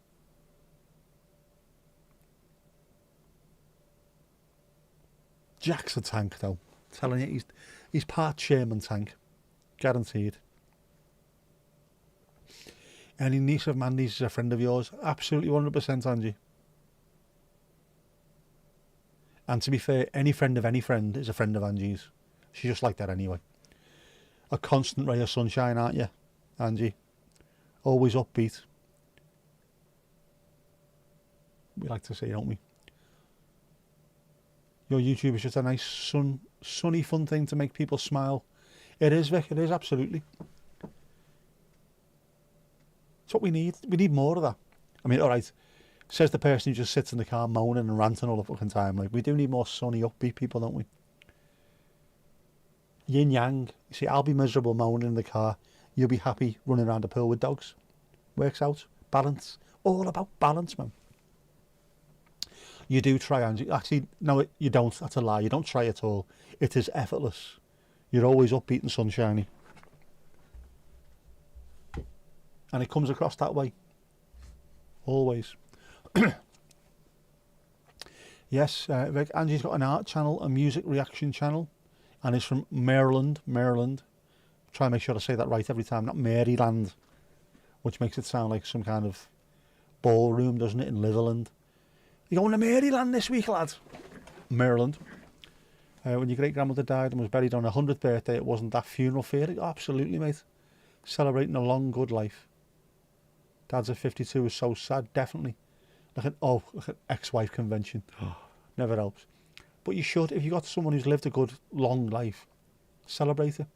Absolutely. And I know there's some miserable owl bastards when you say, would you like to see you all there crying and miserable? Yes, they would. But 99% of people would like to see you happy. Just enjoying, telling stories about them. Know what I mean? You know what I mean? Like, jealous of your pool. Yeah, absolutely. Well, jealous of your pool where it is. A pool in a a backyard in Rill or a backyard in Southport is not going to go down too well. We can use it for 3 days a year. That's about it, really, isn't it? Love a good moan at the pub as well. It gets it out your system. Do you not find? I said this. The channel's called Positive Mental Attitude, and someone goes, "But you're always ranting and moaning and raving." Yeah, get it out my system, and then for the rest of the time, I can be all sunshine and happiness. Get it out your system. Don't take it out on other people. Just moan at a camera for 10 minutes, post it, and it's gone. There you go. That's why. New sub. Oh, lovely stuff. Thank you, Angie. I can't believe you sold your hot tub. Or sex pond, as they're called over here. For a reason, obviously. That's the reason why the Bear's Paws has got a hot tub. Have we still got the hot tub? We have, haven't we? Where's the rooms? There we go. There's the hot tub.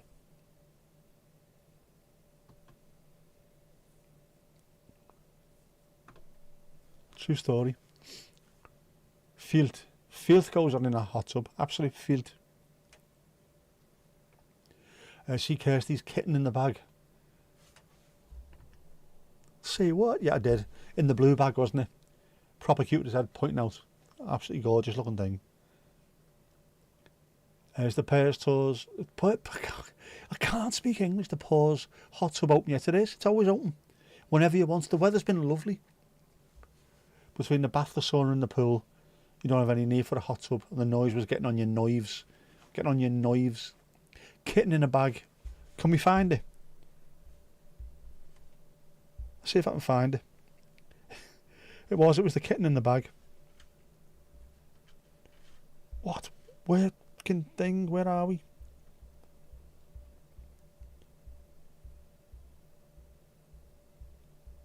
I will try and find it. Where are you? No, not that, not that, not that. No. Not Lancashire Cricket. Fucking knobheads. No.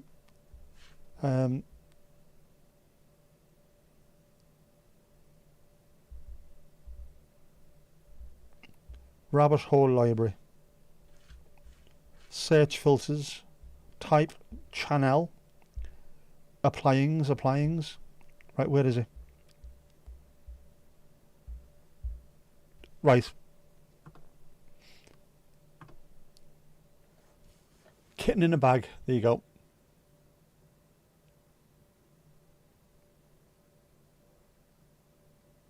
How cute is that?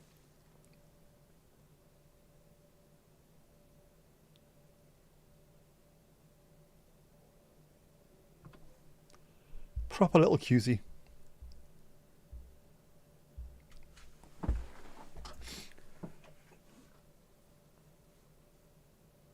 Going to try and get those channels back up and running. You know, you keep saying the things keep coming up, but you are going to. And yeah, with the best will in the world, we know life gets in the way, doesn't it? Know what I mean? But you will get there when you get there. And when you do, we will be there, so don't worry about it. When you feel, yeah, exactly, do it when you feel that you can. Don't feel pushed into it or rushed into doing it. Hope it's been cleaned since last year. Cleaned, it had to be steam cleaned. You had to have people in hazmat suits in there, the amount of filth that was floating in it. What with all the doggers and everything going on. Got back to work in a mow. Oh man, cold face time. Plenty of dogging in the hot tub. That's all there ever is, isn't it? It's filth, pure filth. Kitten in a barrel is an entire tradition there. What? Last 100 years it's been candy only. Right. Kitten in a bag.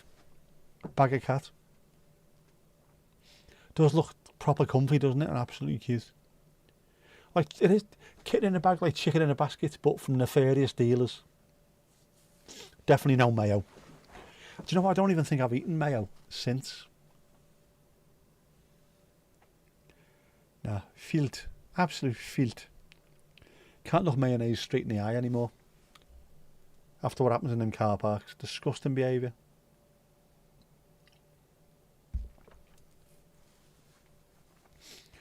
And we do have Bear's Paws dogging merchandise, don't we? Genuinely. What world are we living in? Absolute filth.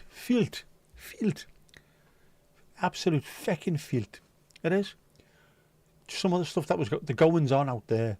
Llama racing. Mayonnaise everywhere. At least we hope it's mayonnaise.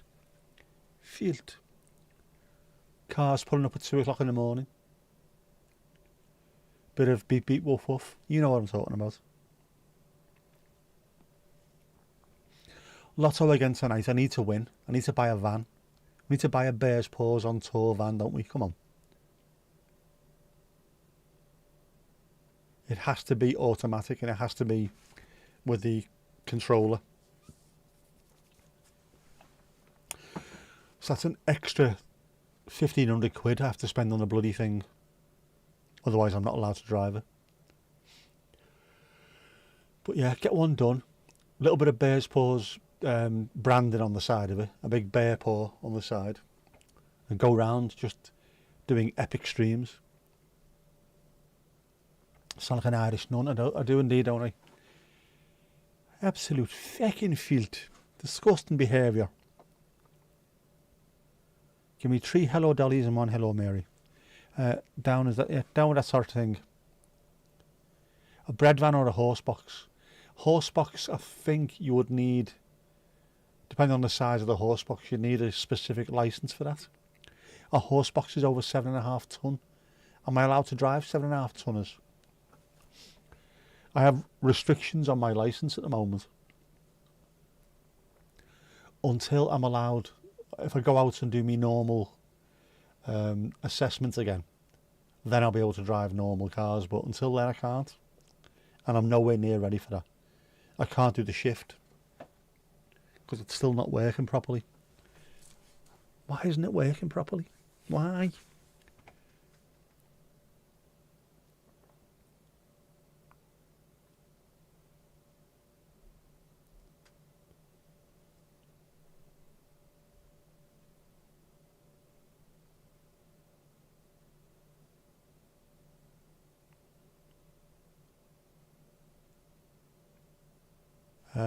What?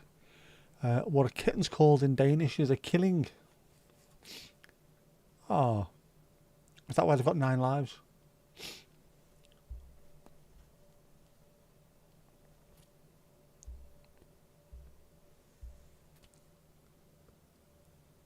No. Curiosity killing the cat. All makes sense now, doesn't it?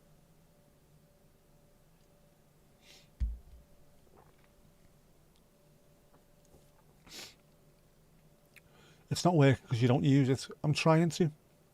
Just not working properly.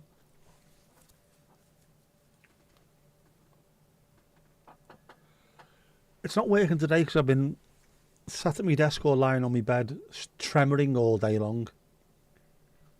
Just, I'll sit there, next thing you know, I'll move and the whole thing just starts going brrr. It's terrible. Pronounced more like keeling. That's not too bad. Keeling. I can't really use it. There's not much I can do with it. I'm trying to use it more and more. Trying to open doors more with it. But there's only so much I can do. I'm still no good in a Mexican wave, just saying, know what I mean? Stick your right hand in your pocket more.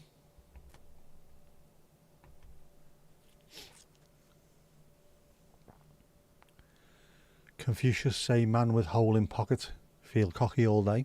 Yeah. But if I do and I fall over, I will smash my face to bits, Mandy. I can't. I have to be able to protect myself, and the only thing that's working is this one hand. So I've always got to make sure that's there, ready to go. Yeah, so the Scandi drama, the keeling, is basically about kittens. It makes it sound a lot less harsh, does it? Vic, no worries. Love you and leave you. Enjoy the rest of the working day. When I say enjoy, what I mean is I hope it goes quickly for you. Catch you later. And hey, don't go changing. There you go. It's a proper Vegas goodbye, there, isn't it? Don't go changing.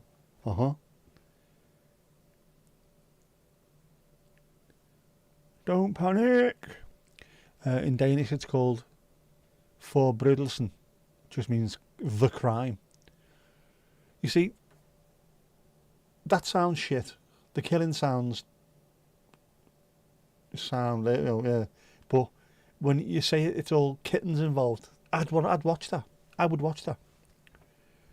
A Scandi drama about little kittens and people keep going missing. Definitely watch that. Saturation turned down slightly to get that washed out look. I'd watch that. Angie, would you like a drink? Would you like a Dame Edna Everage? Would you like a beverage? A Diet Coke. It's not. Is it 11:30? Diet Coke break. We haven't got a diet one, but pretend this is diet, and I took your name on it, except it hasn't. There you go. I'm also not taking my shirt off. Balls to that. Balls to it. Balls to it. Very nice word. Very nice word. Killer kittens from outer space. These things write themselves. I'm sure this is what happens. Movie producers just go to a pub and take whatever they take and then start coming up with these ideas. Right, killer kittens, right? In Denmark, right? Right, and what happens is, go on, keep talking, I'm writing this down.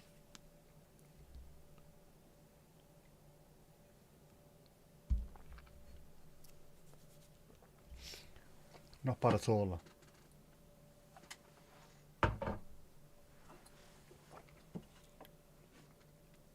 Is the jukebox stuck?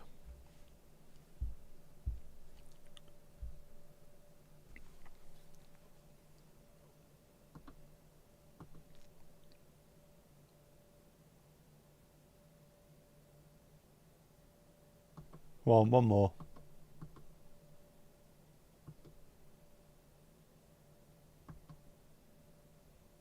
Come on.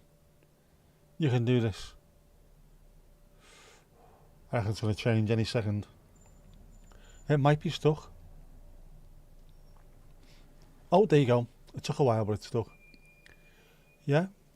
Wonder why that was. Everything just decides to do what it wants when it wants. Bron is bridge. Don't know if it's Danish or Swedish. Situated in Malmö. Yeah, a black cat crosses you in the street. It's considered bad luck. That's bad luck. It's the same in the UK as well, isn't it? You aren't that religious, but you've got plenty of superstitions. Yep, same over there as well. I don't get why it is. Isn't it supposed to be connected with like witchcraft and things like that? Daniel, how you doing, bud? How's things? You okay? Horace looks like he's in the Matrix. He does. He's not happy. If things aren't working well, he comes out and he kicks ass. He wasn't happy earlier either, Horace. Because although he appeared in the video briefly at times, because the Osmo Pocket 3 is fairly sound at keeping faces in place, it couldn't keep him. It was only keeping me. And he is the star of the show after all. Bron in Swedish, Brun in Danish. It's the bridge between Denmark and Sweden. That's a pretty long bridge as well, that one, isn't it? Oh, you secured your ticket for Saturday. You'll be heading to London this weekend. Oh, good luck, mate. Hopefully a good win, good weekend as well. I loved my weekend in London in '95 for the FA Cup final. Because it was against Man United, the whole of London was buying us drinks. It was amazing. In the West End, Sussex Gardens, QPR, Arsenal, Chelsea, loads of them. Anyone but United. So ale getting bought everywhere. It's brilliant.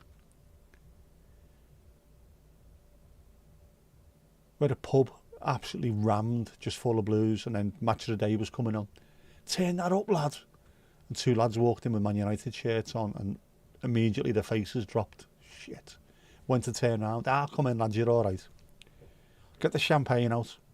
They ended up staying with us and getting absolutely hammered. No big deal, lads. It's about 6 miles long, that bridge. 6 miles is long for a bridge. I know it's not the longest, but that is long for a bridge.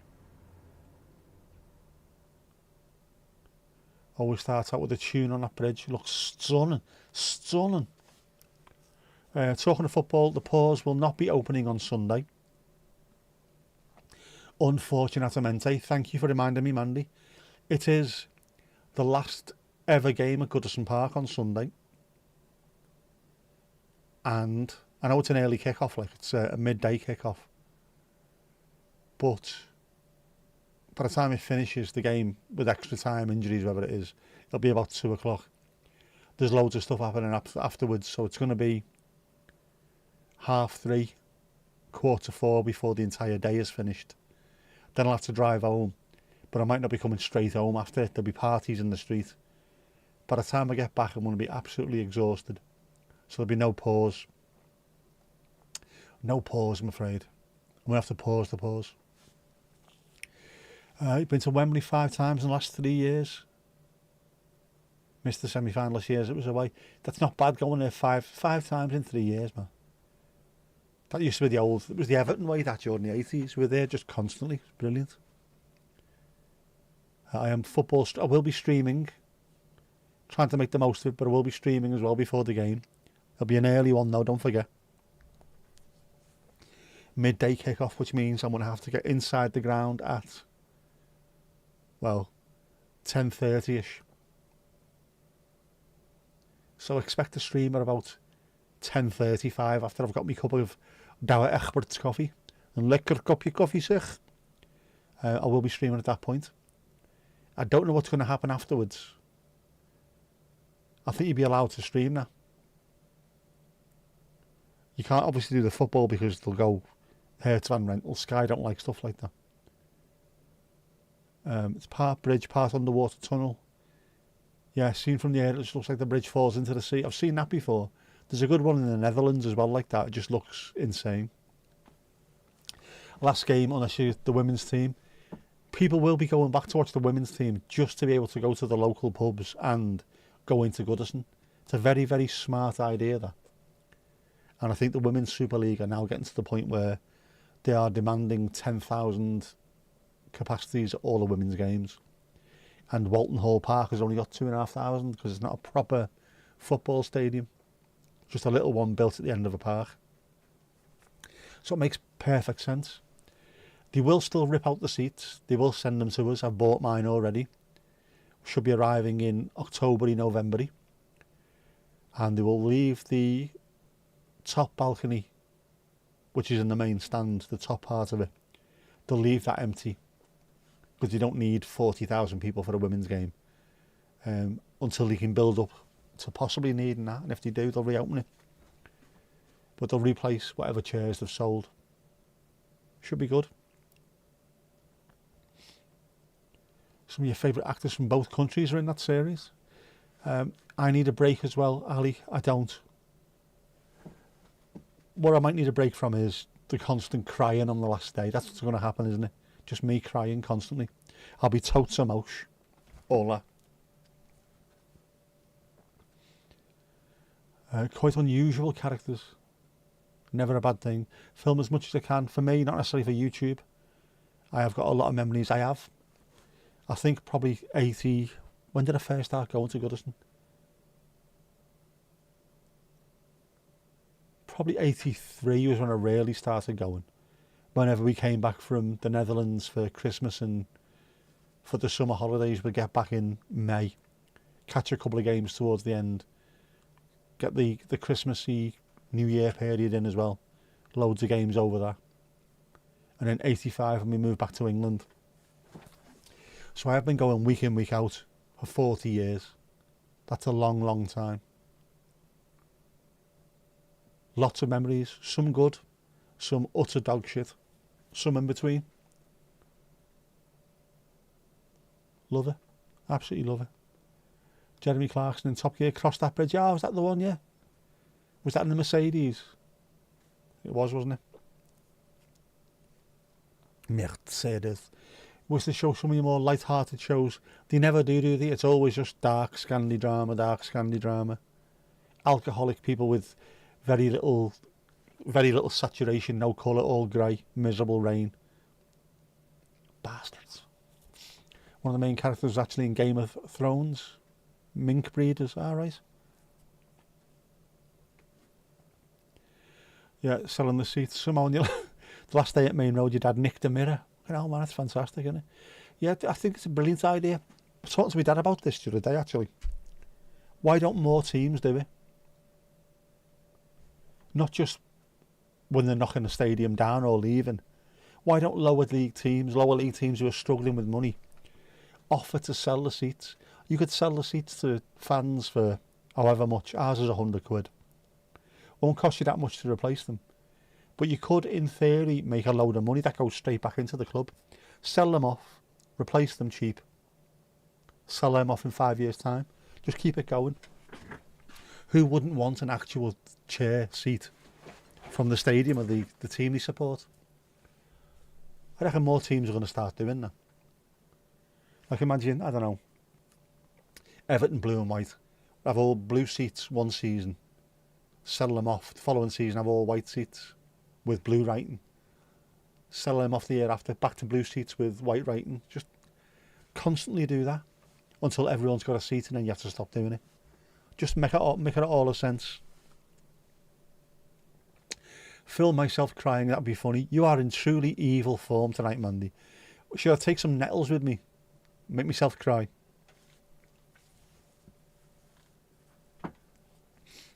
You wouldn't want one because you're not a football fan. You're not a fan of the football club, Mandy. I mean, genuinely. Fans of lower league clubs, non-league clubs, if you could buy a seat from your club, I reckon loads of people would want to. Official seats. It could be a really, really good money maker for them. And not just that. Imagine, like Barcelona or Real Madrid, we're going to sell our seats. Not just the season ticket holders. Next year we'll just start selling them to randoms. Do you want a seat from, the new camp? You can buy one. There you go. We'll even send you it, the same as with Everton. We'll even send you a little certificate signed by the people that run the stadium in a little box. There you go. To people over in the Philippines. Well, I'm never going to get to Spain, but I can buy a seat, put it in my backyard. See, always thinking. Sacha Baron Cohen is friends with the Game of Thrones director and is a big fan of Danish comedian Frank Hvam. So got him into Game of Thrones, and in turn Sacha's wife was in the Danish movie Clown. Right. Are they still married? You watched Exit, based on true events. Swedish. Alright, with Maroon 5 frontman Adam Levine. Yeah, you found a channel after you went to Everton away. Found the live stream in the car. Football is very important today. We were just talking about this before you appeared, funnily enough. The reason why at least the portrait lives on Sky, on YouTube are really important is because they get shown to people. And the more people are chatting them, the more chance you have of getting pushed forward. It is it is important, not just in following your team. It's a family game. The whole thing. We are a football family. And we've all got things in common no matter who you support. Whether you support City and you're winning titles week in, week out, or you support, I don't know, Southport down the road there when they've been non-league for years. You still share the same kind of emotions at games. Mad. Sacha's wife, yeah, Isla Fisher, the Jean-Gere girl, who was in Home and Away, was she? Dan, it was faith. It was faith. It was a fait accompli. You cross that bridge at least once a year, and it is always stunning, absolutely stunning. Yeah, if they start selling the seats annually, it will go like the kit. 200 for something that costs £5 to replace. It is an absolute ball. Like, the kits are stupid, especially with Castor this year. 75 quid for a shirt. Foxtrot, Oscar, not a chance. Never really bought the shirts anyway, he says, with a few of them in there anyway. Oh, what's that?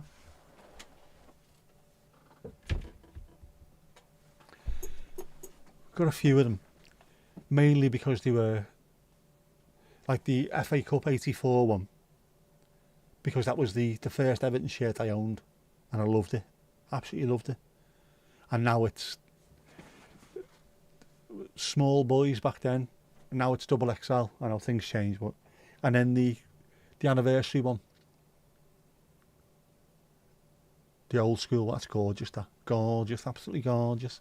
So there's a few of them that I've got, but normally no, don't buy shirts. Used to buy footy shorts, Everton shorts to play five-a-side in, always. Not anymore. I even stopped buying them as well because I hated the people who ran the club, so they were getting nothing off me. Instead, I was wearing Dynamo Kiev, the Germany ones, the Mannschaft. I like to get my Mannschaft out on a Thursday night. Stunning.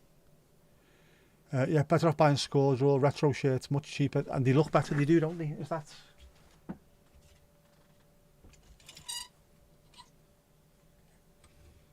Well, this isn't the one I was talking about, but this is the 125 years of Goodison Park.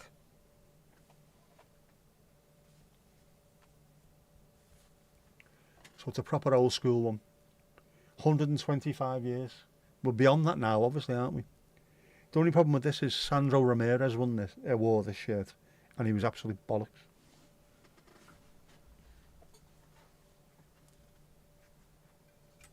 Oh, no. Yeah.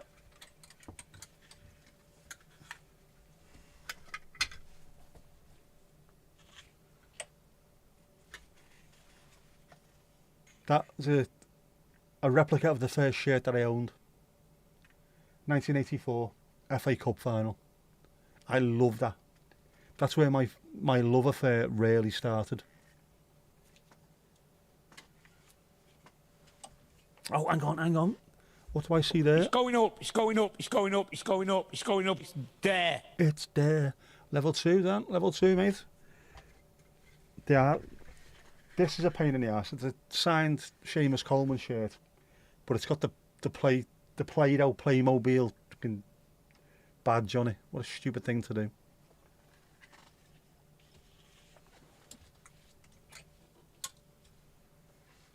And then, of course, a Barca.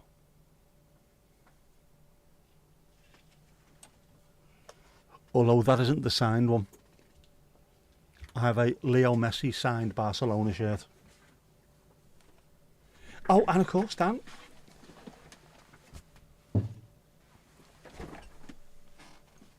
Not exactly Man City, but pretty Man City-ish colours. FC Twente away shirt. With the scousest sponsor you could possibly have. Pure energy, lad. Pure energy. Pure energy, lad.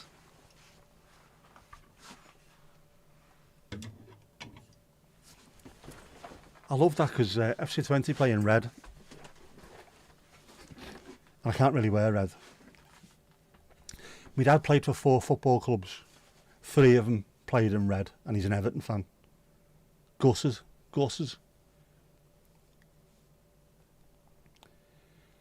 Do I know what you're doing, bud?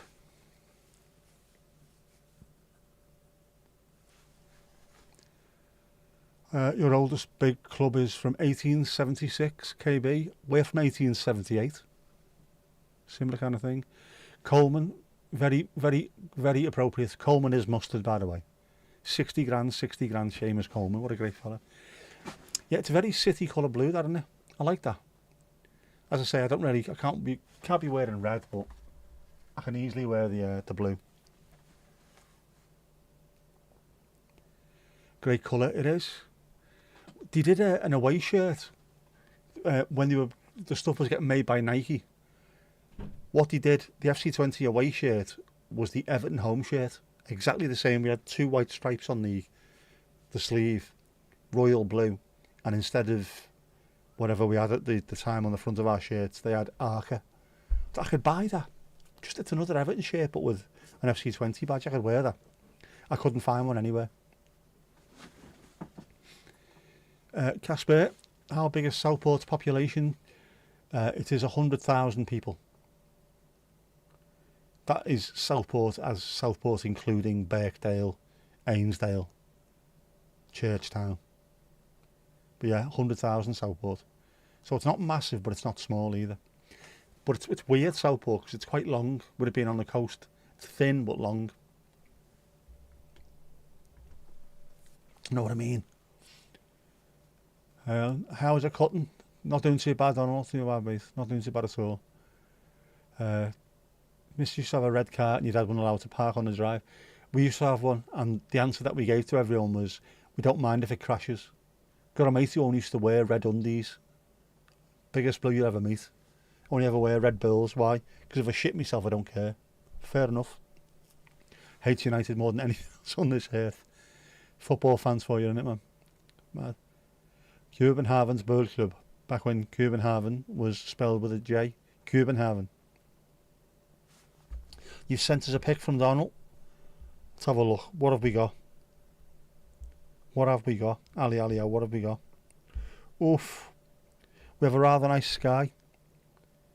From Donald, who's clinging onto the edge of Europe at the moment. Look at that. Bloody beautiful. Bloody beautiful. Look at that. Look at it. That's a nice coloured sky, that. Me likey mucho, as they say in Japan.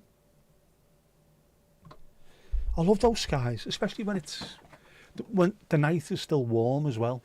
When you have days like that where it stays warm and then it starts going from day to night to proper night.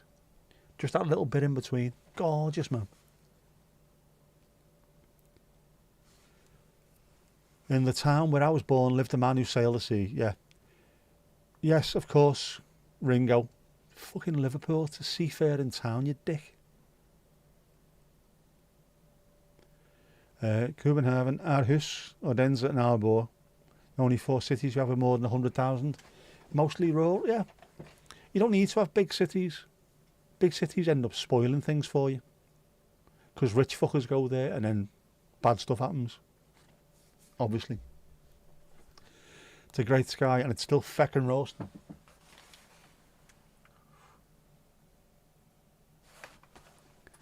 It's got a bit darker here now, unfortunately. It's got a bit darker. Still nice though.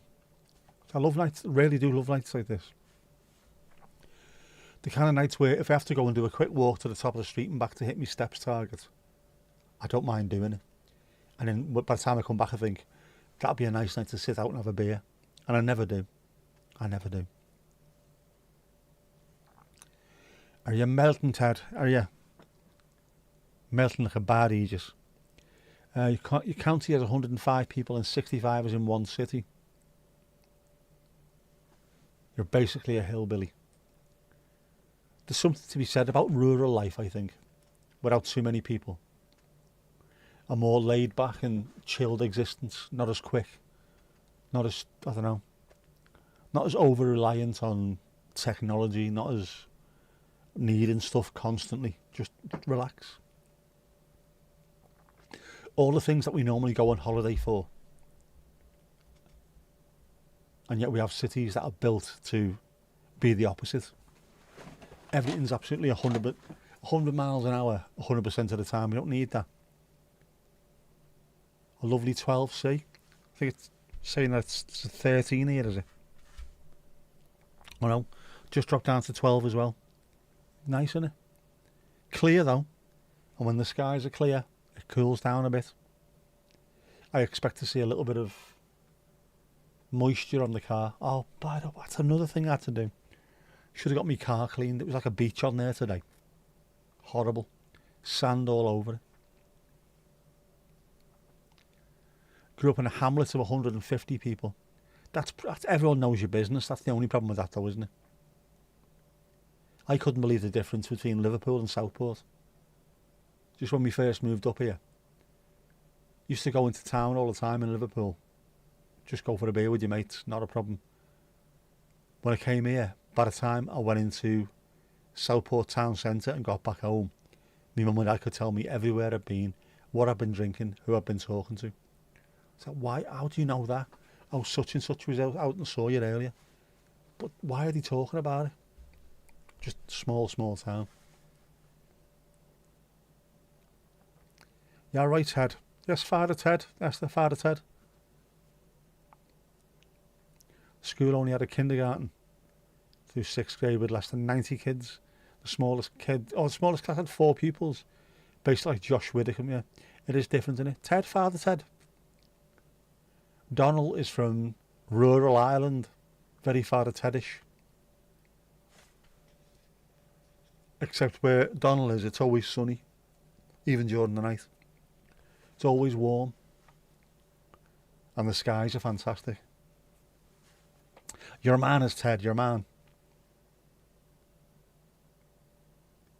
I need to get over there. I definitely need to do that that westy highway thing. It looks amazing. Looks stunning. Absolutely stunning. Although it's bloody expensive, isn't it? Getting a ferry over to Ireland, it's cheaper to fly somewhere else. Mind you, it's cheaper to do that all the time, isn't it? When I worked on that team that were split all over the UK, that we need. Most of us are in London. He says, okay, so most of you will have to come down to London. The ones who have to travel will have to come to London. So I think there was 2 of us in Liverpool, 1 in Manchester. To begin with, anyway. We used to get the trains down, and then we'd have to go meet somewhere else occasionally to keep us quiet.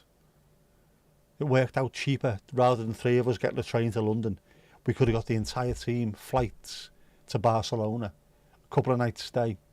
We could have gone and done our meetings down there and then flown back. Much cheaper. Ridiculous.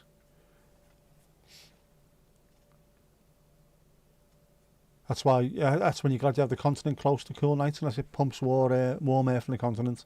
That's when you get tropical nights like at the moment. It's so handy being that close. The only problem is the cost of ferries. Not too bad when you go over even the Channel Tunnel, though that's quite expensive now, isn't it? There's no cheap way of doing it, with a car at least. There is, you can get a 20 quid flight. But if you want to take your car anyway, you can't. So yeah, the Wild Atlantic Way, you can't do that on foot. You'd want to do it in a car. So to get your car over there, unfortunately, plenty of Dwayne Eddies. Dancing in the Caravan with Graham Norton. I honestly thought that was going to be the last thing I ever saw. Very first time I saw that. I couldn't breathe in. Absolutely gone watching that. Closest airport to stop working with Ryanair, unfortunately, so it's not as cheap now. Still super cheap to go to the UK and Ireland, relatively. Probably stopped working with them because if they say they're going to land at your local airport, what they actually mean is they're going to land in Stockholm. That's what they normally do. Ted, far too soon, man. Some of Father Ted was filmed close enough, within 2 hours of where you are. It looks a beautiful, beautiful place. The stuff that you send always looks stunning with a capital St. I need to make it over there at some point. Belfast, been there twice, that's it. That was cheap enough. Liverpool to Belfast, 25 minutes on a plane. 40 quid or something. Dead easy to get to. And then, I don't know, Holyhead to Dunleary, I think it is the ferry, isn't it? About 400 quid with the car. Just a no-go at the moment. On top of everything else that you need when you get over there. See? At the moment, anyway. Scenery's fantastic. The Auto Alex video that I watched where they done the Wild Atlantic Way. Genuinely, it could have been anywhere in the world and people would have spent tens of thousands flocking there to see it. It's Ireland, so no one bothers their arse with it. It's there. Literally just there.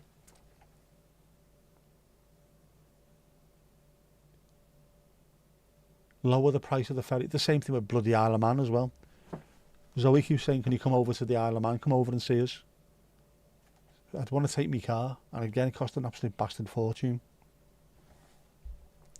I'll fly over there at some point though. That should be cheap enough. There's a ferry that goes there though that you can get on as a passenger as well, isn't there? Liverpool to the Isle of Man. But I'd want to drive. I'd want to drive the, not exactly the TT course, but all the stuff where Top Gear used to go there and close the entire island off. Just go and do the filming. I'd like to go and have a bit of a mooch up there, I think. Plus, I haven't slagged it off to her face in ages.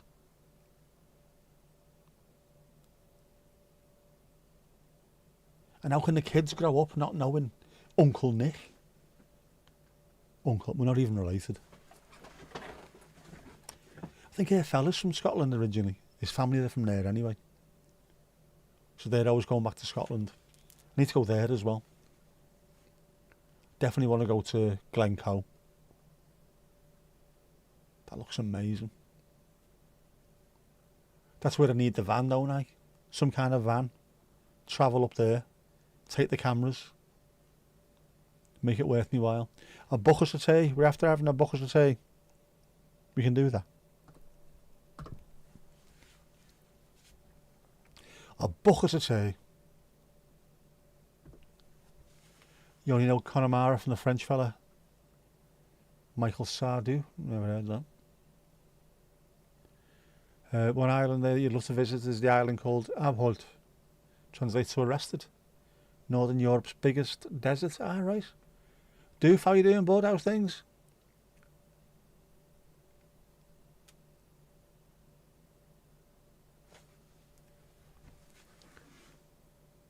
There's feckin' thousands.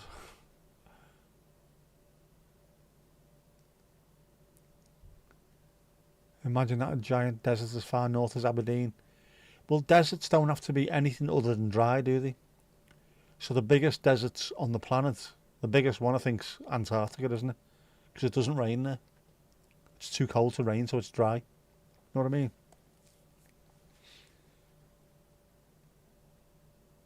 Which is cray-cray because it's full of snow. Except it isn't. Because if you go into the interior parts of Antarctica, there's nothing there. It's like sand, which is basically just any rocks that were there have blown away over the millennia. You know what I mean? Not always snow there. You got a cat on your back. Meow, Betty. Meow. Ask Michael Sardou. He'll know.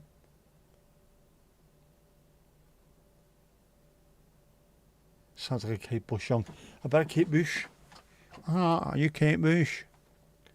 No, but it's sand and weird plants, and you don't find anywhere in Denmark. So there you go. It will be sand because it's dry, and the wind will wear away any big rocks, wear them down to nothing. Did you know that? It's about 3 kilometres of snow in the interior of Antarctica. Not all over though, genuinely.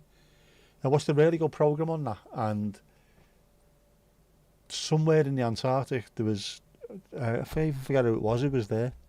Was it Brian Cox? Someone was stood there and just went, where do you think we are? Straight away I'm thinking, it looks cold and it looks like a desert. This is going to be Chile or somewhere, the Atacama. No, this is Antarctica. There's no snow anywhere. Mad. Looked very, very otherworldly as well. As much of the world does.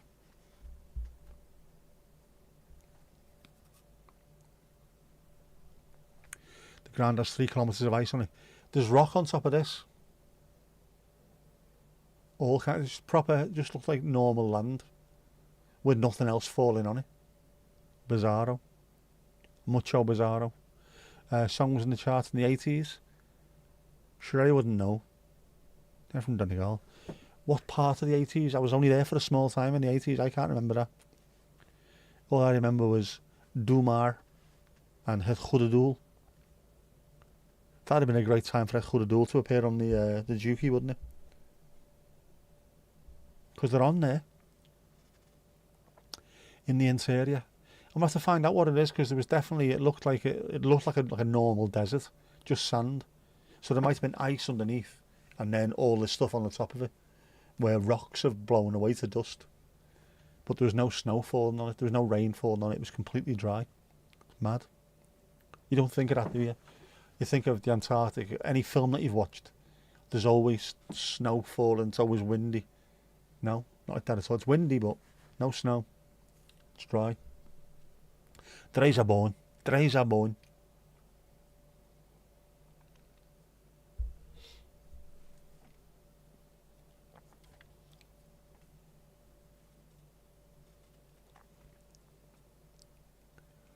No land isn't covered in snow, is the coast. The actual 90 degrees south of the pole has 30 kilometres of packed ice on it. Well, it's somewhere anyway, where it just looks like a normal desert. I was convinced that it was the Atacama, because that's what it looked like. Michel Sardou is French. He sounds French.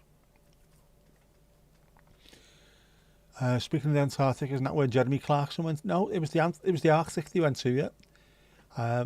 The Arctic Circle. Didn't Hammond leave from... Did he leave from Canada? From Resolute, I think he left from, didn't he? Resolute Island. That was a mad, mad thing to do, that, wasn't it? In the red pickup truck.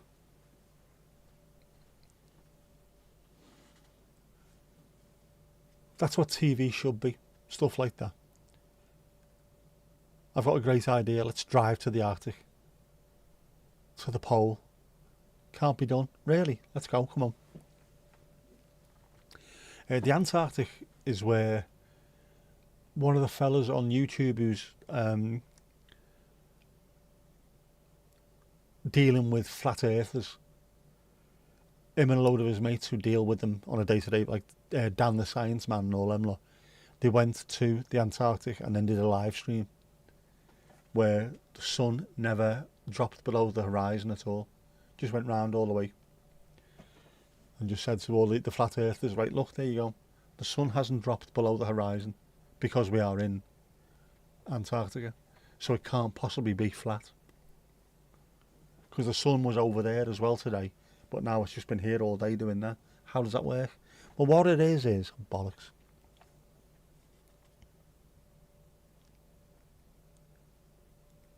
You had 3 sausage and cheese sandwiches because you're fat. No, because you're hungry.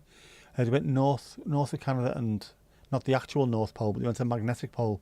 Shift about 20 miles every year.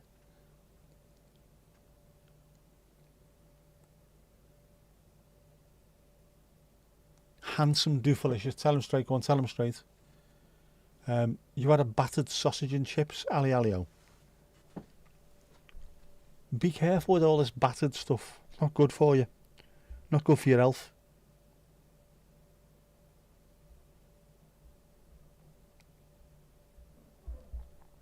It ain't healthy, bro. Know what I mean?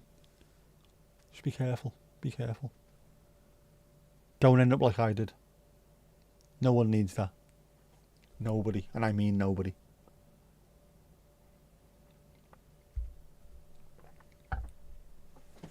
That's a good cup of tea, that.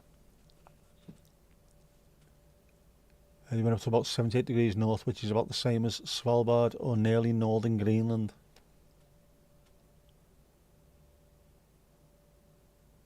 The chipper. Didn't go to Bimbo's Burgers, did you? Bimbo's Burgers. The van, I love the van. I thought it was better than the Commitments, to be honest with you. And the Snapper, that was good as well. The Barrytown trilogy, all 3 good films. Although the Commitments was fucking hilarious as well. Like, the books were better though, weren't they? Anyone who's read them. Slightly darker, if not funnier.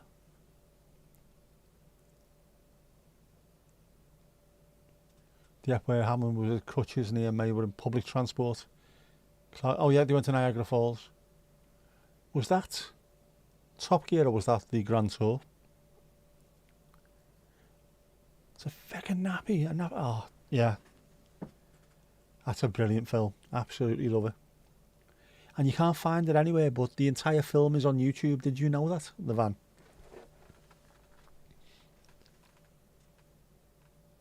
One of those ones that we watched in the pub one night. After hours. Close the curtains. Throw a film on. Everyone just sat there, bladdered, pissing themselves laughing. Brilliant.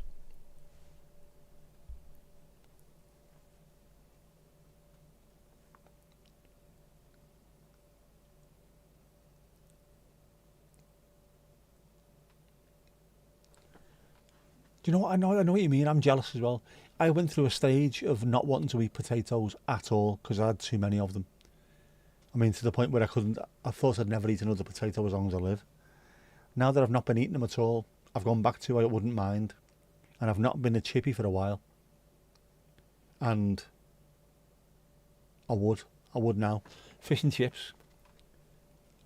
Fish and chips with a carton of curry. Go ahead, lad. Scouse is fucked that, mate. The snapper was brilliant, Donald. Absolutely loved it. Again, Cole Meany, what an absolutely fantastic actor he is. In all three of them as well, isn't he? Georgie Borges.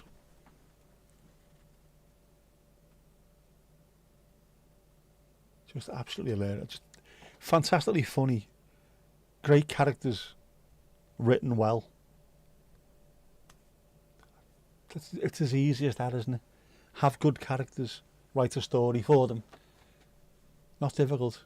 And yet people don't seem to be able to make films like that anymore. He was able to go to Longyearbyen in Svalbard. Cousin went there once, saw a polar bear. So weird that English doesn't distinguish between male and female cousins and whether it's maternal. Yes. Well, they are just cousins, aren't they, for us? But in other places, I know in Netherlands, it's neef and nothing. I can't remember. I can't remember, but it's two different things. Weird.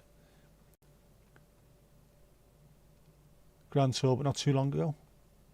I watched the first episode of the Not So Grand Tour the other day. Just using clips of the old one. Nicht, neef and nicht, that's it, isn't it? A bra brecht moonlicht, nicht de nicht en anderlicht. Nicht, of course, is night in Scotland, isn't it? Oh, is a bra nicht, de nicht. Neef and nicht, that's it. Neef is a male cousin, nicht, female cousin.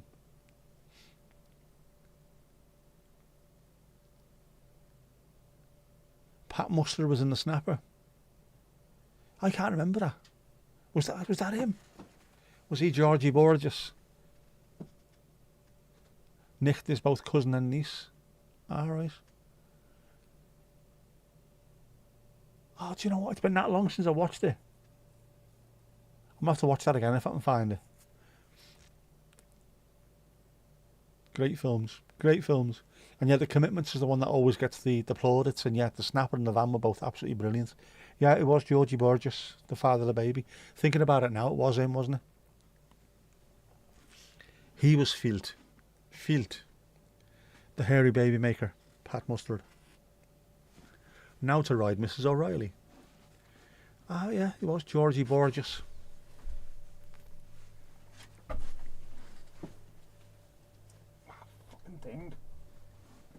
Don't take your slippers off when your feet are hurting.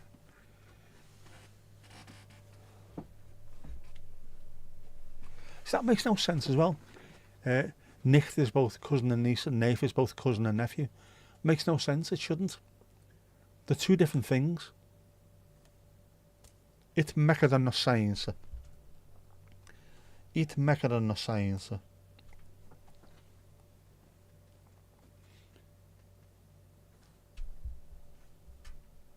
Should we find him?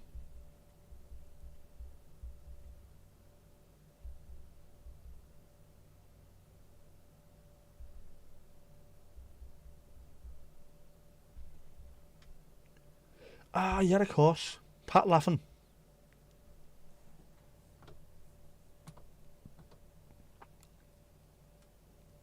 There he is.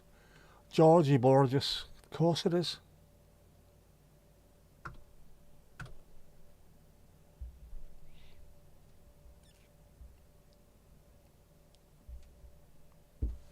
What a great actor.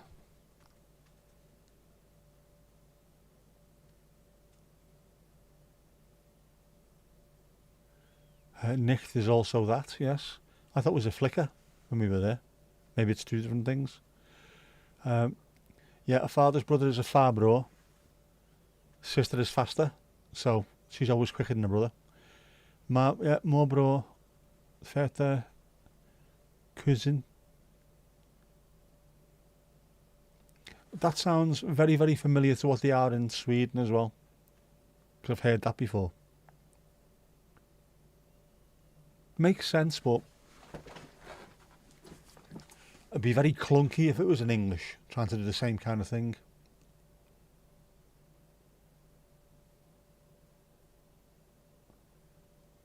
Because like Farbro and Mobro just wouldn't sound right. Mobro. That's what you have out in Movember, isn't it? A Mobro.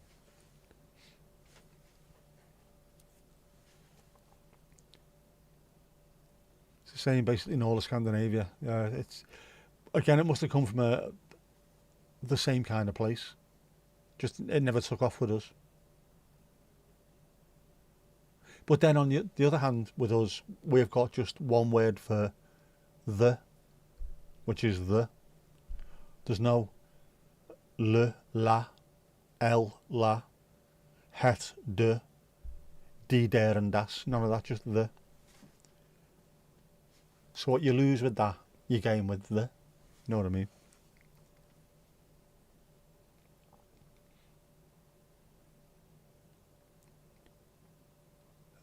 Give you a family member and you'll tell us what it's called here. Go on. So you just have pretty much, haven't you? Auntie, go on, auntie.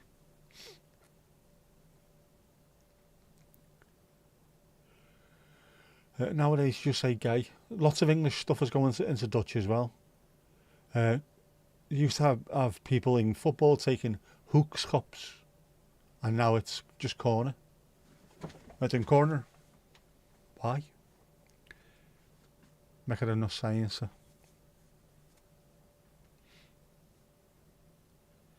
The is not a word, but it adds an ending on the word. So cousin, cousin, the cousin, cousining. All right. It's weird the way language works that way. Just the different rules that you get in different places. I like it though. I like it. Grandad, is that maternal or paternal? Ali Ali, which one? Grandad from the mother's side or grandad from the dad's side? Velke. Hoekskop and strafschop. Penalty, strafschop. The penalty area used to be the strafschopgebied.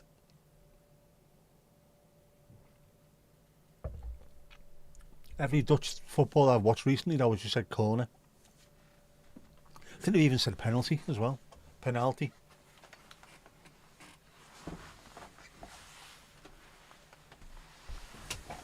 Which is very weird. Especially as a lot of my Dutch, my footballing Dutch came from that 80s where it was strafschopgebied, hoekschop, draaien de kopbal, schitterende doelpunt zeg. Mum's dad is more father's father is far. Which sounds very Scottish, doesn't it? Very far.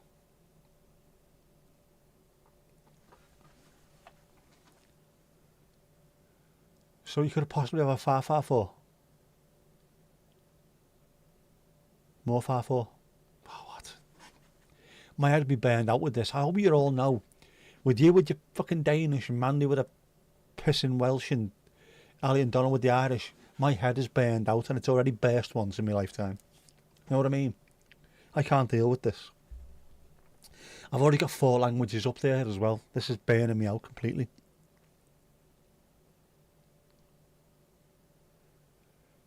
There's no yes or no in Irish, only the positive or negative response, I will or I won't.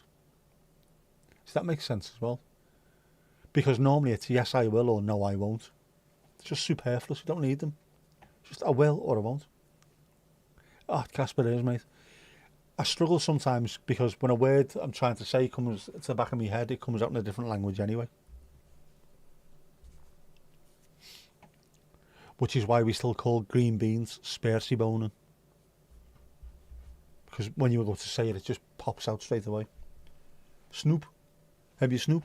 Yeah, what? The whale's gone mad. Oh, warning. High pollen tomorrow. Careful of those of us who are sneezy. Make sure you have plenty of showers. Change your clothing if need be. antihistamine, bit of Vaseline around the hole of your nose.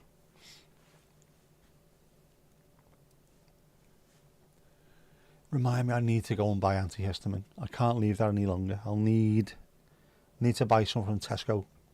Grab a nettle. Absolutely, what have I done to piss you off, Mandy? That sounds like do you know what? That sounds like an Irish way of telling someone to piss off as well, doesn't it? Oh, grab a nettle with you. But film it. You're on 253 now, kind of good stuff, mate.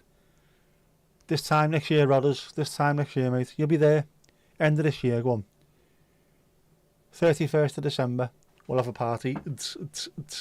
Smashing it, lad. Keep it going. Film it. You play with the traffic. It's a similar kind of grab a nettle, play with the traffic. Away and shite with you. It works perfectly for me. I wouldn't mind that. I might start using that more often in conversation. If someone turns up, can I ask you who you're voting for this year? Oh, grab a nettle. Because it's like telling them to piss off, but it's like nice. Bit nicer for them, isn't it? Bit more gentle. Bit more good life, isn't it? Oh, go grab a nettle, Tom. Yeah, so the equivalent of also take a long walk off a short pier, that kind of thing, isn't it?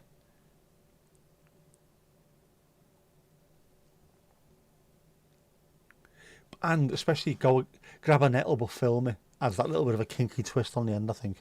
I like that. That's a good phrase, that, Mandy. Definitely start using that more. Oh, bollocks. Laminate. Pip laminate. Filming. Loads to do. Right, Grandad. Danish saying, Grandad, does sheep have sheep? No, sheep doesn't have sheep. They have lambs. For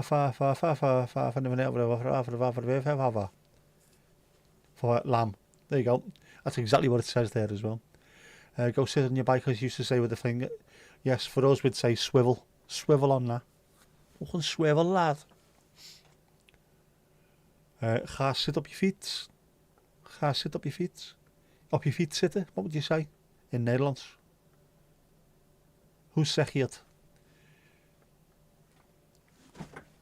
Which reminds me, I've got an hour and 7 minutes and 4 seconds to complete Duolingo. Otherwise, I am in deep shizzle.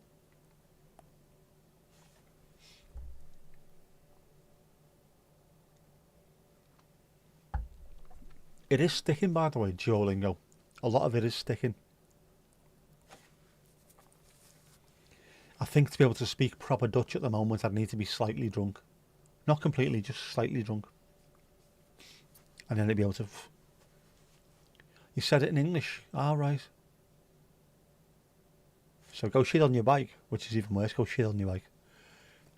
Van Vlede, Vludeburla, Pied Flut, Vludeburlefad is another tongue twister we torture newcomers with. Yes, I think I've just pulled a muscle. You've added Laminate Missouri to my to-do list. I'm still convinced Laminate Missouri is either a band name or one of those Coen Brothers films. Laminate Missouri. Just sounds like it, doesn't it? A really chilled, relaxed, slacker film. Greyhound buses and all kinds of stuff. Laminate Missouri. Coming to a cinema soon near you. Good. Send me that later, man, because I will need to do all this. Despite the fact that 2 of the things that I needed to do were there next to me all day.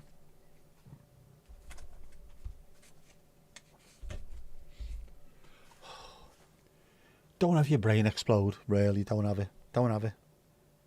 Don't let it happen. Ali Ali-o, no worries. Bon nuit, mon chéri. Don't be running tomorrow, and if you do, tie your laces first, right? And wrap up warm tomorrow. It's only going to be 55 degrees. Make sure you've got 27 layers on and a welder's helmet, all right? Don't want you getting burned. Eyes are closing. Don't worry, I have that effect on loads of people. As soon as they hear me. Oh, really? Is him talking again, is it? Fucking hell, it's late, like, isn't it? Flödeburle.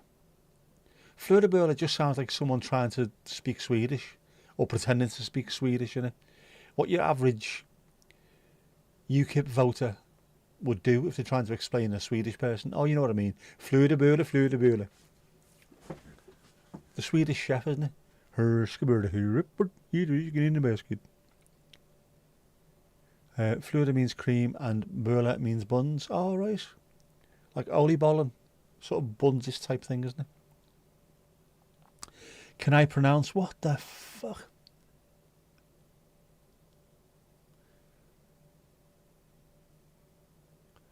Grean Grafadogrecht. What? That. Jesus, man. Just give me Dutch place names and I'll say them all day long. Irish, Welsh, Danish, not a chance. Yeah, Swedish sounds nothing like the Swedish chef, which is even better because it annoys them even more. Put the chicken in the basket.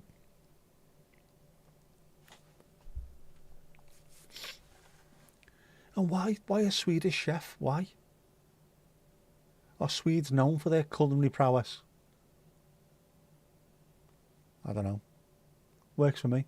Oh, Sandy Bronco on the Al Dukey there. Coco's Bone. Great band, that's Sandy Bronco. Check out that album if you can. They're a fantastic band from Las Vegas, Nevada. The bass player, Nick, is the son of Susan from Las Vegas, who you might know from this here chat occasionally. Very, very good band. Green Gra Adora Ucht, phonetically. Green Gra Adora Ucht. That's fucking mental, that, mate. I can't get my head around that at all.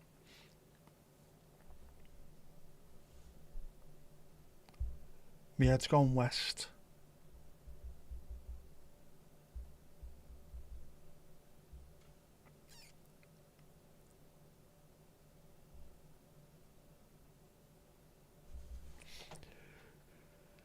I can't do that one. Where's the... But what I can do in Dutch... wij smachten naar 88 prachtige nachten bij 88 prachtige grachten. There you go. I can do that. Being Scouse, obviously, I can. We aim for 88 beautiful nights at 88 beautiful canals. There's a thing on here now. Pretty easy in English, right? Well, yeah. Depending on where you're from, obviously.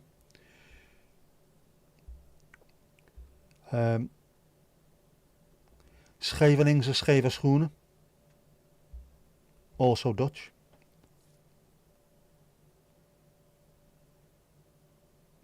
Toen koos terug.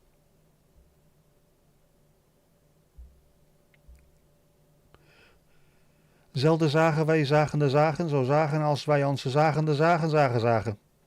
Why can I do the Dutch so easily, but I can't do this?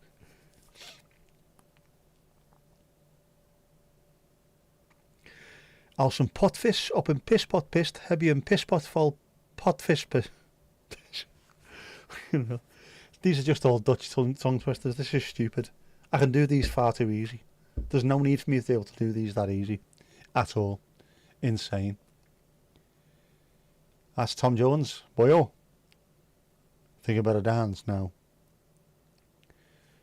As a Dane, you have to say anything Swedish is bad, but you're like brothers and all you are. Swedish nature to you is just so very... It's gorgeous, Sweden, by the look of it. Loads of water. I like that. Loads of trees. Scouse and Dutch have some of the same sounds. The guttural, the R's and the G's. We do, and not just Dutch, Welsh, Scots, some of the Irish as well. Although we don't really do loch as deep as we do. Because a loch, of course, is a Scottish lake or something you put around your bike in Liverpool. Get off me loch there, lad. I'll fucking smack you right with me loch. But where do we get it from? The Welsh, the Irish and the Scots, obviously. That's why we talk the way we do. Just watched Millennium Trilogy over and over again because of the stunning scenery. Sweden has the most islands in the world at 250,000 of the buggers. Depends on the dialect. I think it does, doesn't it? But I think you're still not going to be nowhere near as bad as Scouse when it comes to that, mate. The Loch. Mate, fucking hell's going on there, lad? Mag je? Kies a bit of your fucking chicken there, lad. Just comes natural to me. When we went to the Netherlands, you might struggle with this. Out it came. Well, you're very good at that. That's how we talk back home. Like, you'll never be able to say this one. How's he doing that? It was lucky, really. Lots of people try Dutch and end up pulling their tongue or something. I went there, took to it like a duck to water.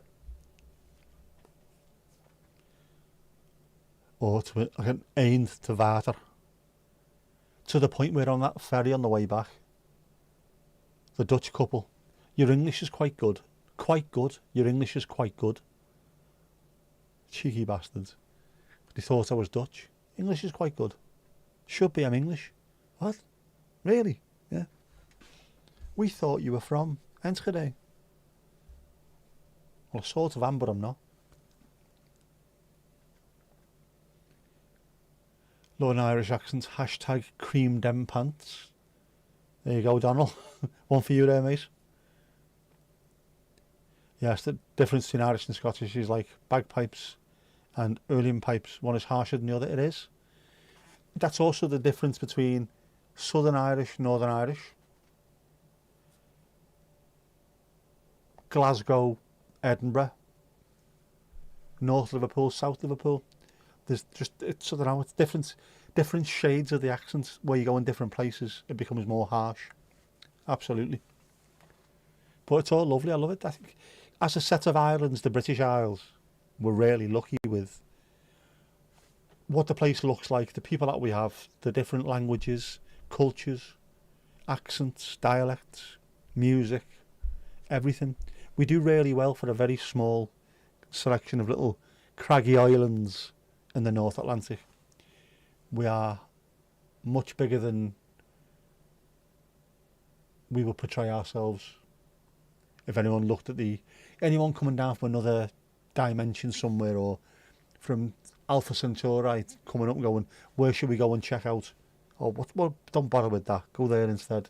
No, come here, mate. We'll teach you. We'll show you what life's about. We're all about the culture, lad. The fucking culture. Right. It's getting to that point, though, isn't it? Know what I mean? Right, staff. Ali was on all game. What's going on there? Fix this shit, Ashcroft. Need to fix it. Definitely need to fix it. Learning history that the Icelandics couldn't get women to join them, so they kidnapped Irish women, and a lot of Icelanders have Irish genes. Yes, that would not surprise me. There's a brilliant Icelander who lives in northern Sweden that I watch, who's a camera channel, and he is ginger, very ginger, proper full-on, proper ginge, where if you just picked him up and dropped him in the middle of, I don't know, Kilkenny or something, he'd look fantastic. Braveheart, the bastard. They showed bagpipes being played in the film. It wasn't. It was Uilleann pipes all along. Feckers. Coming around here, causing kerfuffles. Anyway, I'm absolutely starving. I'm starving, lad. I need to go get something to eat. And have a glass of alcohol-free red wine, obviously. And have a stretch of my calves. So you know what time it is. The screen is clean. Are you part of the scene? Get your dancing shoes on, come on.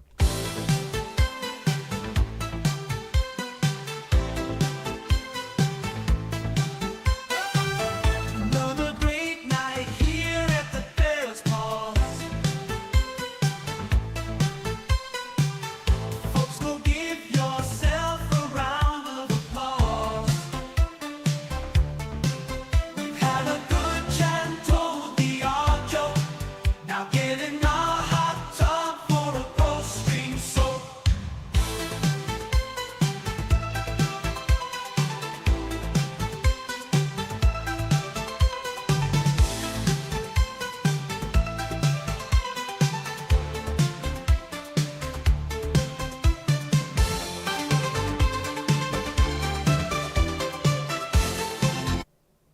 that's that.